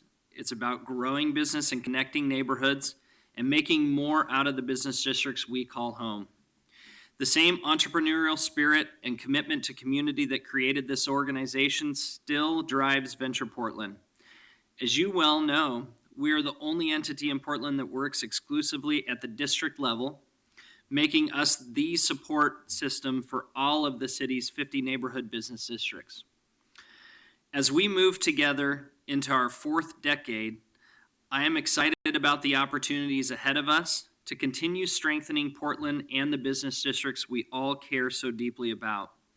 Our year-long celebration kicks off this week with a variety of activities I hope you and your offices will participate in. First up is our 30th birthday party, which is called Celebrate Our City. This is tomorrow evening. With more than 200 small business owners and business district supporters confirmed to attend, the party promises to be a festive and fabulous, especially if you aren't there, but we hope you are. I also encourage you to take part in our selfie challenge. For the next 10 weeks, we're encouraging Portlanders to take a selfie of their favorite neighborhood businesses and post them online, and use the hashtag PDXLoveSmall, which you might remember from the past couple of years. We'll give out prizes for the best and most creative photos, and I'm confident you could all be contenders. So get out there and use your social media. Venture Portland means business, and so do all of you. So I'm going to turn this over to Heather to discuss our current accomplishments and future plans. Good morning, Commissioners. As Brian said, I'm Heather Hale, and I'm the Executive Director of Venture Portland, and thrilled to be here with you this morning. The following brief overview is going to provide a snapshot of Venture Portland's work over the last 18 months. After 4 years of sustained growth, we once again expanded access to our capacity building services. We increased participation in our training and technical assistance program with almost 700 business district leaders from 48 districts attending one of 47 different trainings that cover everything from the legal responsibilities of nonprofit officers to how to best comply with Portland's new Ban the Box ordinance to asset mapping in diverse and rapidly changing neighborhoods. However, we continued to transition needed resources to technical assistance, addressing over the last 18 months 635 individual district-specific requests from neighborhood business districts. That's a doubling of the amount of technical assistance requests that we've handled in a very short 18 months. That in-depth assistance helped neighborhood business districts successfully manage major leadership transitions and enabled districts like Central East Side and Williams to effectively manage significant development and changes to their business mix and demographics in these diverse and rapidly evolving districts. We provided almost 3,500 hours of training and technical assistance, and in just the first 6 months of this fiscal year, FY 15-16, we've already provided 110% of the amount of technical assistance that we provided to business districts in the entire fiscal year of 13-14. We are clearly in need, and our services are really working well for our districts. We continued our grants program, expanding access to funding, awarding $91,000 to business districts for 32 individual projects. Altogether, those projects leveraged $275,000 in additional private investment, a more than 3-to-1 match. And of note, 30% of all grant funding went to business districts in East Portland. Our dollars helped fund projects like Division Clinton's rebranding. This came out of the great streetscape improvements that PBOT and BES did on the street in 2014, resulted in a new website and map, and helped them increase their membership 117% over 6 months. Mississippi, we helped them revitalize their holiday promotion. They produced this winter a passport that on just Mississippi Avenue in a 3-week period drove 2,500 individual purchases in those neighborhood businesses, and almost more importantly, generated $6,000 in a charitable contribution from the business district to the Boise Elliott Neighborhood School. We helped Montevilla revitalize their street fair. It had gone on hiatus for several years, and not only were they able to bring it back this last year, but they were able to secure a first-time street closure. They were so successful in this event, thanks to PBOT's help with that street closure, that they brought 10,000 people out to this street fair, making it the largest East Portland event. And then Woodstock also launched an innovative program called Woodstock Gives Back in September. This was a coordinated day of giving for the business district, in which 32 businesses partnered with 28 individual charities and raised almost $20,000 in about 6 hours for each of those community-based organizations. Without this seed funding from our grants program, these incredible events with their charitable and community focus would not have been possible. The overwhelming majority of neighborhood businesses are neighborhood-based, which means that they are truly the power in Portland's economy. All year, but especially during the holiday season, Venture Portland ensures cash registers ring citywide. We continued our partnership with Little Boxes this year, and in 16 shopping hours on Black Friday and Small Business Saturday, we incentivized 22,500 store visits, which is a 23% increase over holiday 2014. and we generated almost $450,000 in retail sales, a 35% increase over the previous year. And then the Golden Ticket program in Multnomah Village and Hillsdale continues to be a huge financial juggernaut for those two districts, having generated more than $4 million over the last 3 holiday seasons. But it's not just about the revenue that's raised in businesses, it's also the revenue that Venture Portland has raised. We brought in over the last year almost $450,000 in leverage from the grant that we received from City Council.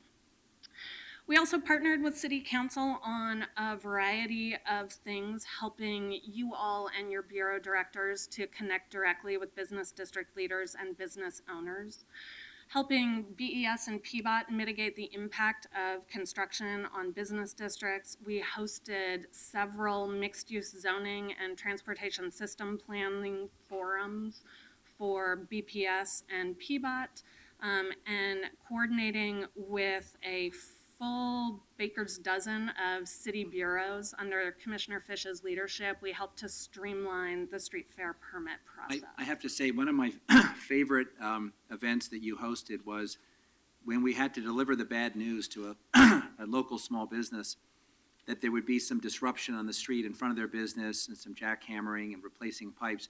And their business was renting out these spaces where people got into like a saline solution where they were seeking peace. Flotation tanks. Flotation tanks where they were looking for peace and quiet and escape from the world. Total So it was- sensory deprivation. It was not well received, sensory deprivation. The idea of having all this work in front of the business was not well received. And one of the things we learned is that they had peak hours. So there was a time when we were able to change the work schedule so that we weren't interfering with their peak hours. An example of what it means to have those coffees in the neighborhoods and engage local businesses and customize the work schedule so we don't unduly interfere with their work. Exactly. Thank you, Commissioner. It's exactly that kind of partnership that helps to keep neighborhood businesses in business while the city continues to do its work.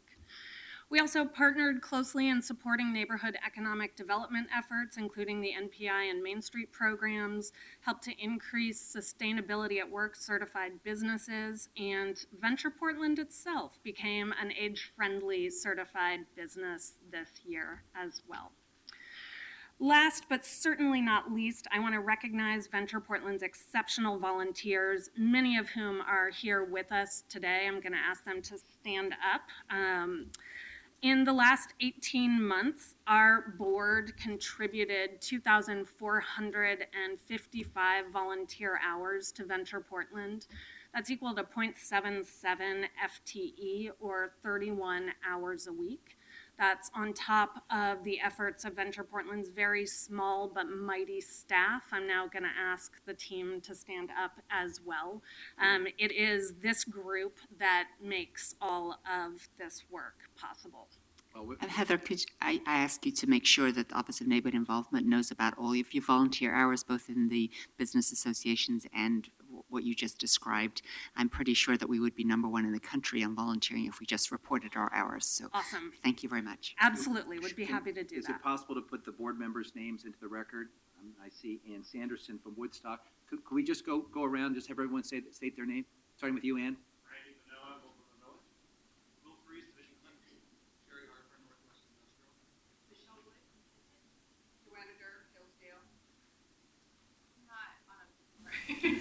Stop. Go ahead. Adrian Sweetwater. Go ahead. Marina Martinez, Board of Hawthorne, and staff. Jacob Falkenberg. Let's suspend the rules and give our friends a round of applause. Thank you for joining us. Thank you for your great work. So briefly, we've covered our past, we've covered our present. I want to talk a little bit about our future and the way that we're piloting innovative solutions in our neighborhoods. A year ago, you invested additional resources in Venture Portland to launch a pilot project supporting 6 East Portland business districts. This catalytic effort had 3 short-term goals: 10 to 20% increases in membership, volunteerism or leadership, and revenue in these targeted districts. And I'm thrilled to say that after 1 quarter or 90 days into this project, we have exceeded all of our expectations. Membership increased 21% across all 6 participating districts. Volunteerism, meaning the number of people that are serving on these East Portland Business District boards, increased 23%. We added 9 brand new board members to these districts, and more, a third of them are people of color. We've lined up a number of additional volunteers that will be joining boards as they go through their election process in the next 9 months. And finally, we're well on our way to meeting our goals to increase revenue, not only for the business associations, but also for neighborhood businesses. So how did we do it? We had 3 components to the program. The first is dedicated staffing. You just met Adrian, Brad, and Marina, who are each working 10 hours a week in one of these 6 East Portland districts. We also provided some dedicated grant funding to these districts to help them launch catalytic projects. And finally, we increased the amount of technical assistance dedicated to these East Portland districts. And in particular, I'm incredibly proud of the effort that we've done to help these districts set diversity benchmarks, to bring not only their membership, but also their leadership in line with not only the business mix in their district, but also the demographic profiles of their East Portland districts. We analyzed almost 3,000 individual points of data, analyzing businesses against 9 different diversity parameters and volunteers against 18 different diversity parameters, and help districts set goals that I am confident they'll be able to meet over the rest of this coming year. So what does it really mean? I've thrown a lot of numbers at you, but I want to put a little bit of a personal touch on that. 82nd Avenue launched their new website. It is a multilingual site. They also they're the single largest district in the city, 5 miles wide, 5 miles long. They targeted some specific nodes in their district that they're going to be focusing their effort on.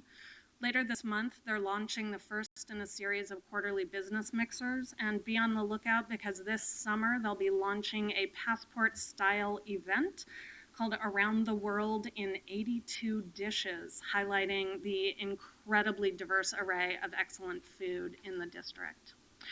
Foster area also launched a new website and a quarterly business mixer, and for the first time, a tree lighting arrived in East Portland. They hosted a winter tree lighting in Laurelwood Park and had more than 200 attendees come to this outstanding family-friendly event. They also had a 30% increase in members of their board, including a representative of the Portland Mercado, the largest destination business on Foster Road. Gateway revitalized its holiday celebration this winter. They have the second largest district in East Portland, targeted some specific district nodes to focus on, and be on the lookout for a brand new event from them in May in conjunction with National Small Business Week called Gateway Celebrates Small. Montevilla East Tabor launched a brand new event, Trick or Treat on Gleason Street. There's your photo, Commissioner Fish. I'm getting, this is competing time or equal time. Exactly. This was designed to specifically tie in some of the minority-owned businesses on Gleason Street to create a family-friendly event where kids and families could trick-or-treat in these businesses. And by the way, in this picture, the woman on the left runs a restaurant and makes gluten-free product that she then sells to the New Seasons. The woman on the right is the branch manager of U.S. Bank that manages the small business accounts of a lot of the businesses up and down that street. So it's a terrific story. We just walked up and down and visited with businesses and heard some great stories. This event helped one of the pizza places on Gleason Street have their single largest day of business in their entire operational history, with almost a 30% increase on normal sales, directly attributed to this event. Midway led the pack with its membership and its volunteer increases. Both have gone like gangbusters. They also targeted some district nodes, revitalized their recent holiday party, and next week on Wednesday, while you all are in session, they will be kicking off their brand new quarterly business mixer called Business for Breakfast. And last but not least, Parkrose launched 2 brand new holiday events. The first was called Trunk or Treat.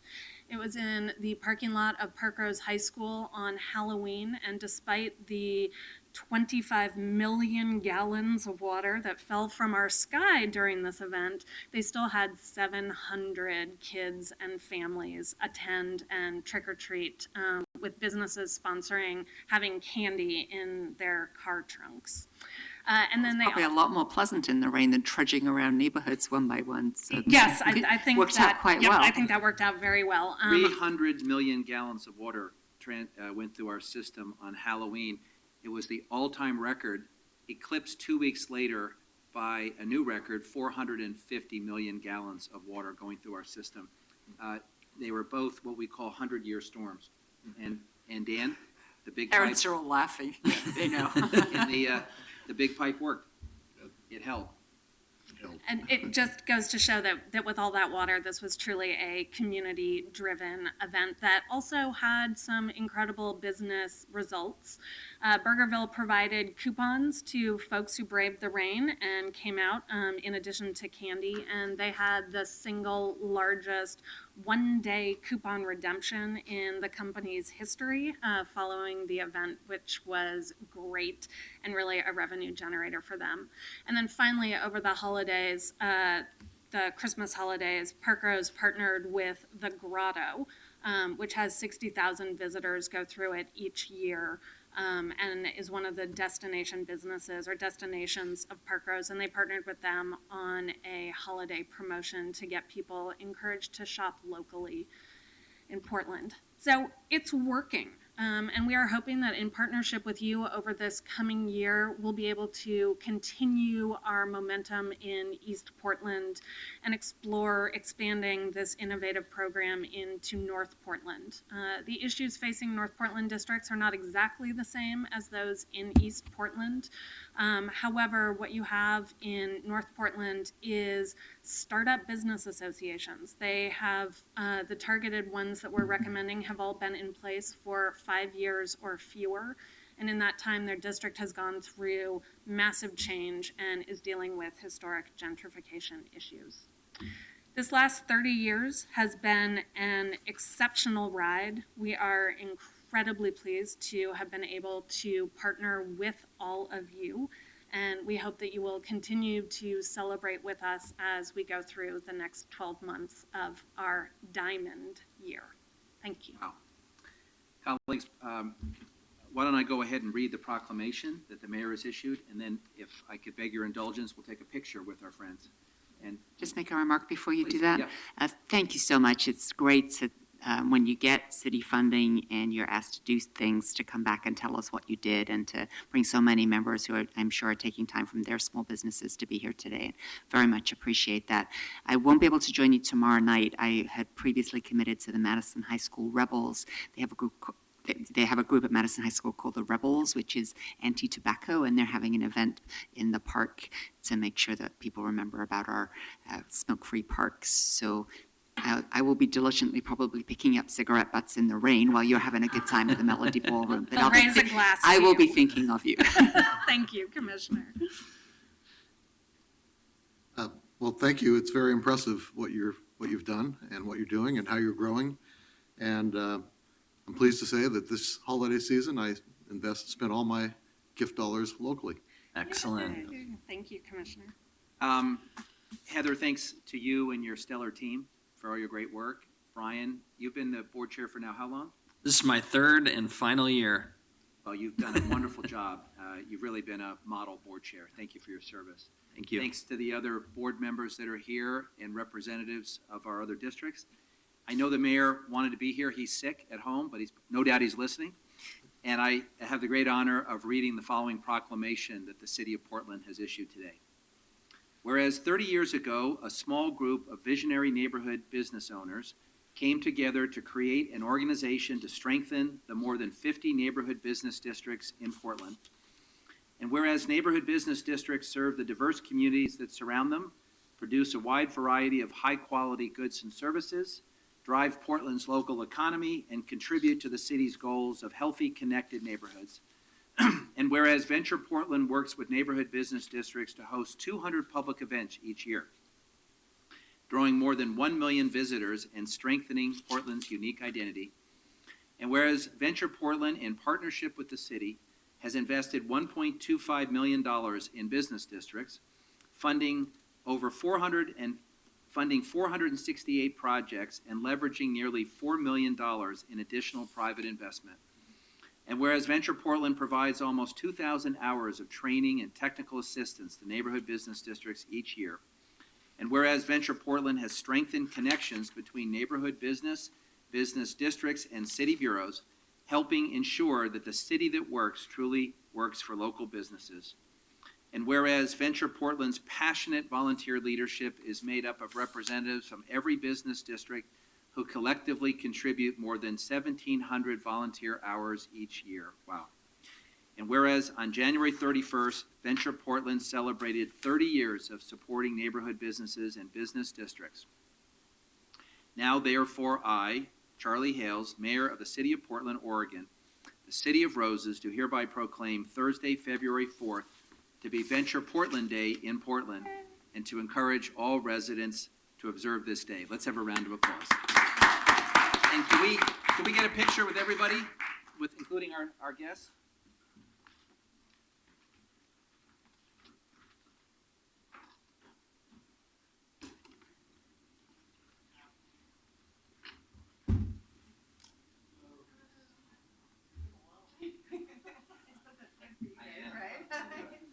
Everybody, come on in.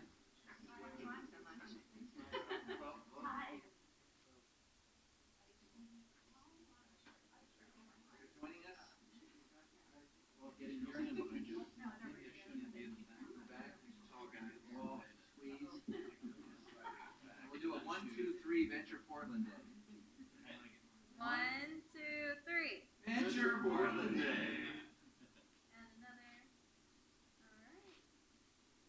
Thank you, Betsy. All right. Thank you all. Congratulations. Thank you. I'll see you tomorrow night. Thank you. Good job. We're having our party on Saturday night if you want to come. We were here last year. Congratulations all. Heather, send me a PDF of your. Well, what a day, actually. Distinguished, honored guests from Japan, kids from Boise, Elliott, Humboldt, a celebration of 30 years of excellence with Venture Portland. And we have a few other items that we need to work through before we break for lunch. Sue, would you please read item number 112? 112, accept bid of Stellar J Corporation for the Columbia Boulevard wastewater treatment plant stormwater pump station 2 West for $615,000. And we'll welcome Christine Moody, our Chief Procurement Officer, to walk us through this one. Good morning, Commissioners. Christine Moody, Procurement Services. You have before you a procurement report recommending a contract award to Stellar J Corporation. The engineer's estimate on this project was $880,700. On November 12th. Wait a second. What? This is Excuse uncanny. me. Every time the mayor's not here, you come in with a bid under the estimate. And then he comes the following week and says, why aren't we getting more bids under the estimate? So we'll have to remind him, but. I have a few items for you Okay, this good. morning. Good. So We're not done yet, huh? we'll see. So on November 12th, 2015, 4 bids were received, and Stellar J is the low bidder at $615,000.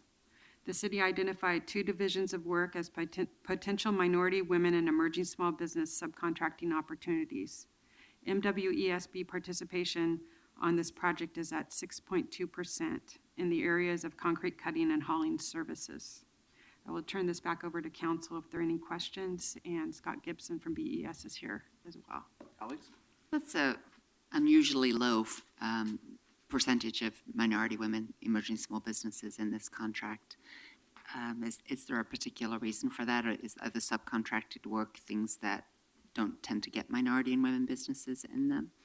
I think that there is a representative from the contractor here in the audience. Want to come forward, sir? We have some aspirational goals that we set, and sometimes we exceed them, sometimes we're below, and I think the council would like to know what are the unique challenges, if any, with respect to this contract. All you have to do is put your name in the record and. Okay, my name is Jeff Carlson, the general manager of Stellar J Corporation. This one did have some unique challenges as far as reaching the aspirational goal of 35% on this job. We identified trucking and saw cutting as the 2 specific components of the work that could be, that will be subcontracted as MWESB. The total amount that we identified as being able to achieve is $48,000 of the $615,000. We have electrical, micropiles, painting, concrete structural, bypass pumping, site piping, earthwork that we found that we did not get coverage from the MWESB firms. Post-bid, we see that we can, we believe that there's another $20,000 in asphalt paving that we believe that we can get subcontracted to MWESB firms and intend on doing so. Let me just anticipate at least what one of my colleagues will say. If you are successful on that particular component, would you please, Christine, would you report back to us whether that additional increment is contracted out? Yes, I will. We just have to, that could be just an email to the council. Commissioner Fritz. So I really appreciate that, and this is an ongoing conversation that we have at council. Obviously, we want to make sure that when we have public dollars going out of the door, that all members of our community have a chance to benefit from that and get good jobs from it. Tell me about the equity and diversity initiatives within your company, since you're doing so much of the work yourselves. What are you doing to try to encourage women and minorities to get jobs in your company? Well, currently we have ongoing internship opportunities with the local universities. We're going down to OSU this Thursday, Friday to do an internship presentation, encouraging both minority and women in our industry to join our firm. One of our project managers is a graduate from OSU, a woman, Katie Caskey, works for us. She's currently working as assistant project manager at the Tualatin Valley Water District project in Ridgewood. And I see her continuing as a project manager with our company. Great, yeah, I appreciate that, because it's not only about, it is partly about the minority and women-owned businesses, but making sure that we all are thoughtful about how we're hiring. And I'm glad to hear you going down to Oregon State. Thank you very much. Yep. Other questions from colleagues? Sue, did anyone sign up? I did not have a sheet out. Anyone want to be heard on this? I'll take a motion to accept the procurement report. So moved. Second.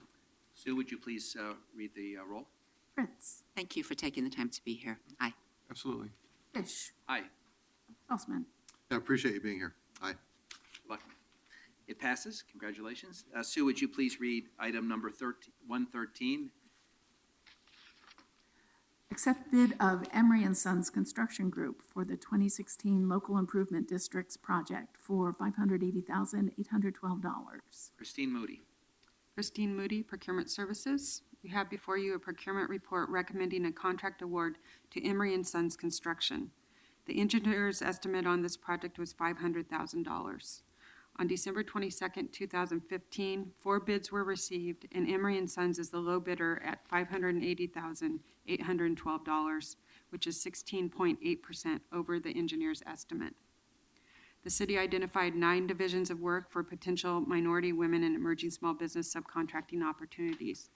MWESB subcontracting participation is at 44.6%, with work being performed in traffic sign installation, concrete cutting, electrical, hauling, and traffic control. I'll turn this over to Andrew Abbey if you have any questions for him regarding the project. Colleagues?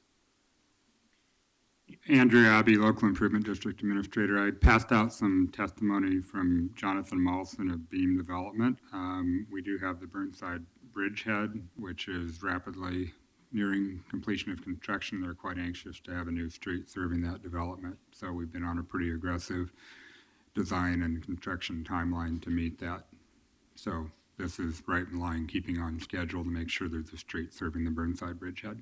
So my recommendation is that council award this contract today. Thank you very much. Sue, anyone sign up to testify? And I did not have a sheet out. Anyone wish to be heard on this matter? If not, can I have a motion to adopt the procurement report? So moved. Second. Moved and seconded. Sue, please call the roll. So it's interesting, and thank you for your participation on this one too, and your great work in increasing the minority women small business percentage to 44.6%. It's interesting, one of the divisions of work is hauling services, which is getting over almost $50,000, whereas the previous one, hauling services, was getting $14,000 for a similar size contract. So obviously the company here is making greater effort, and I really appreciate that. Aye. Fish. Aye. Saltzman. Aye. The report is adopted. Thank you. Sue, would you please read item number 114? Authorize a 4-year participating agreement for facilities maintenance, repairs, and operating supplies with WW Granger, Inc. for contractual total not to exceed $4 million. We don't have the required 4 votes, 4 members of the council to adopt this as an emergency ordinance, so we'll have a presentation, take testimony, and we'll continue this until tomorrow. Christine? Or I Moody. would be fine for next week with second reading as well, so So whatever. it doesn't really have to be an emergency? It doesn't have to be. We have a current contract. Why in don't we place, just so- continue it as an emergency till next week? We'll put it on our regular agenda. And Christine Moody, if you'll make your presentation. Okay. City bureaus purchase maintenance, repair, operations, and electrical supplies on a routine basis. Items such as hand tools, safety, and cleaning supplies are typically bought through an MRO&E contract. The National Joint Powers Association, the NJPA, is an organization that facilitates the cooperative contracts at the national level. NJPA advertised an RFP for facilities maintenance, repair, and operating supplies. Through this RFP process, a contract was awarded to WW Granger. As allowed for in City Code 5.33, the city may participate in an interstate cooperative procurement after posting a public notice of the intent to use that cooperative procurement.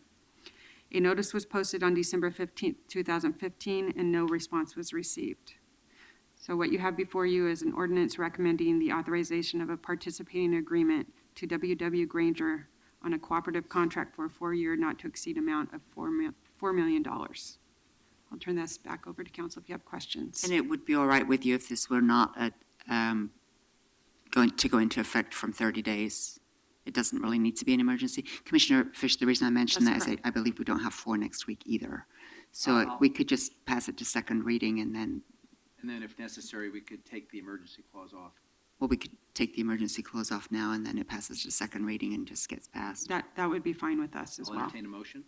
Move that we remove the emergency clause. Thank you, Procurement Officer Moody. A second. Sue, please call the roll. Fritz. Aye. Fish. Aye. Saltzman. Aye. This matter then proceeds to a second reading next week. We have 2 second readings back to back. Sue, would you please read 115 and then 116?